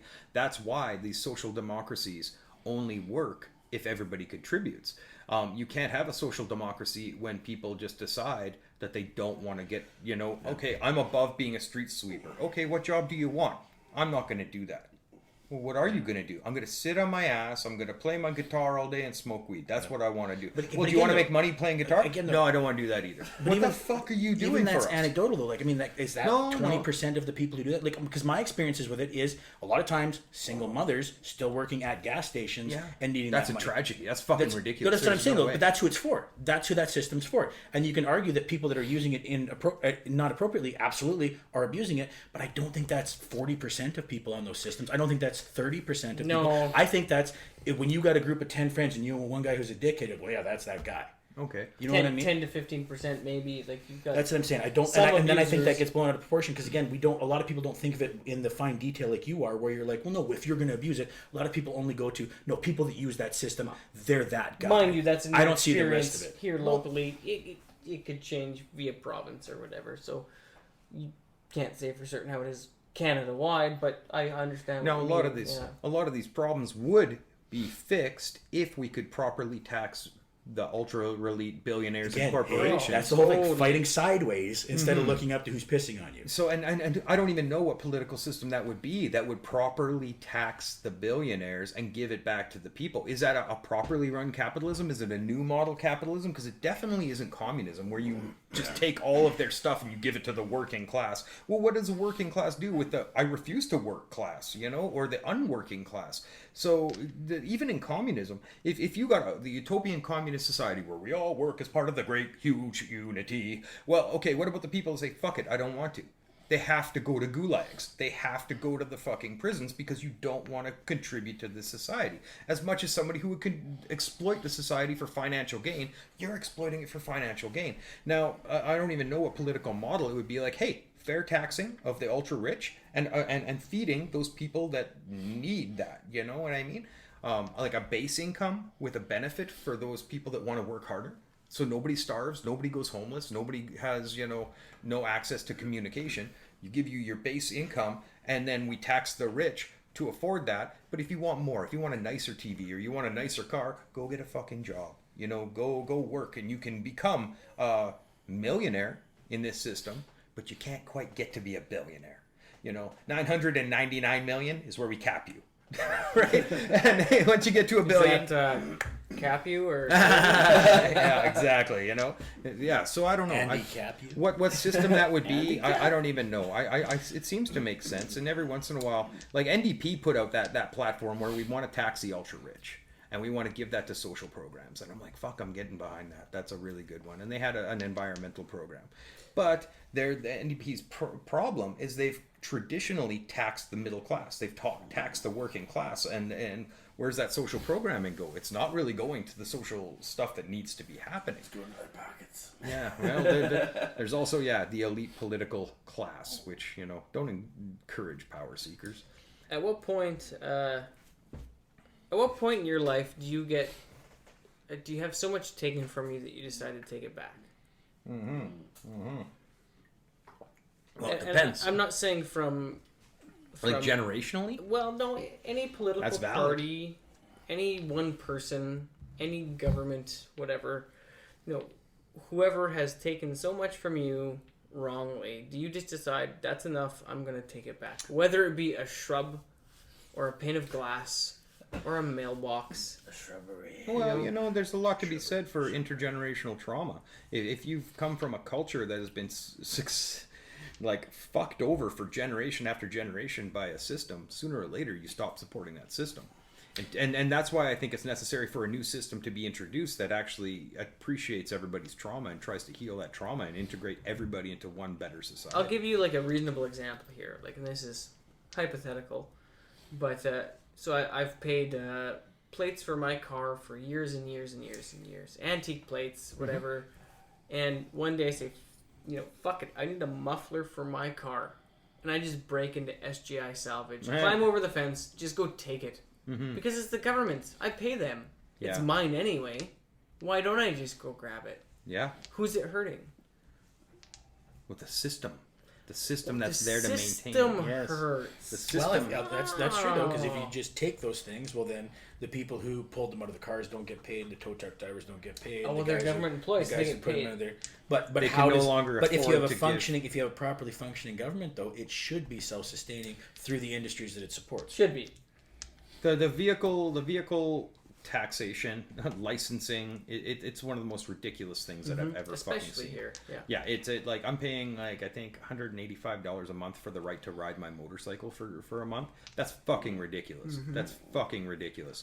And so once upon a time it was a symbol of a rebel. Now it's like fuck, you know, I either work my ass off to be able to pay to ride a motorcycle, or I'm affluent enough to afford that. Yeah. And it really fucking bugs me where. Yeah, well, why don't I put the same license plate on 3 motorcycles? Well, not only that, you're doing your part for the environment, which seems to be a huge part of this city council's current concern, is to, you know, maintain and lower garbage waste. You know, Yeah, they're more all eco-sensitive. very eco here Yeah. right now.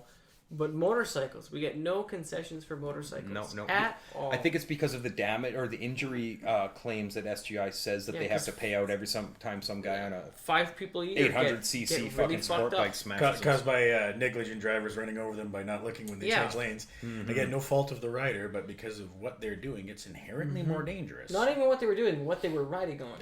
Yeah. Right? Yeah, that's a brutal one. It's a brutal one. And And then Yeah. to have the audacity to offer you, hey, we're going to offer you lower premiums based on the fact that we'll give you 1/4 of the benefit yeah. if you get hurt. You want to save some money? Yeah, we're not going to give you your leg back if you lose it. Absolutely But not. you don't have to pay as much. I'm almost at the point where fuck it, don't even register my bike. You just ride it. You know what I mean? roll the dice, man. Yeah, exactly. Why I not? know I'm a responsible driver. I know I don't fucking drive like a dickhead. I avoid traffic more often than not. They're Fuck pushing you. more and more riders to that, as opposed to bringing more riders in to be more economically friendly, cleaning up the roads, reducing traffic. Well, that's another one. If I hit a fucking city pothole that's like 2 feet deep and like, you know, a foot across that the city hasn't marked and they don't fucking Yeah. fix, and I destroy myself, whose fault is that? Do I have a right to It's strictly on your insurance. Yeah, do I get a Yep. chance to sue the city for not maintaining the roads on their own fucking city? This place is nuts, man. You know, whatever. I'll get angry about it across the board. Okay, so we Riding talked through this potholes and we world. talked lawn. What other old man stuff do we need to go over? 2.5 Okay, we hours. gotta dial it back. Some barbecue recipes. Well, I don't know, man. I didn't really have a whole lot else to talk about written down. Sons of Anarchy is on fucking It is. Netflix. If It is. anybody wants to laugh at Shit. a small town where everybody dies all the time. You guys we want to get slap arrested. some leather real quick while we're here? Yeah. Slam leather, boy. Okay, yeah. Well, thanks for coming out, everybody. Thanks, Mitch. Thank you. Yeah. Thanks for bringing me on. Yeah. Where can pleasure. people see your engraving and stuff like that and your projects? You can look at it at The Real Teen Wolf on Instagram, because that's all I got right now. The Real Teen Wolf? The Real Teen Wolf. I should probably make myself an actual engraving Instagram. I'll get on that sooner than later, but it's not going to be Do today. it. You're talented. Everyone should see your talent. I'm getting better. I would say talented. That's Striving for greatness.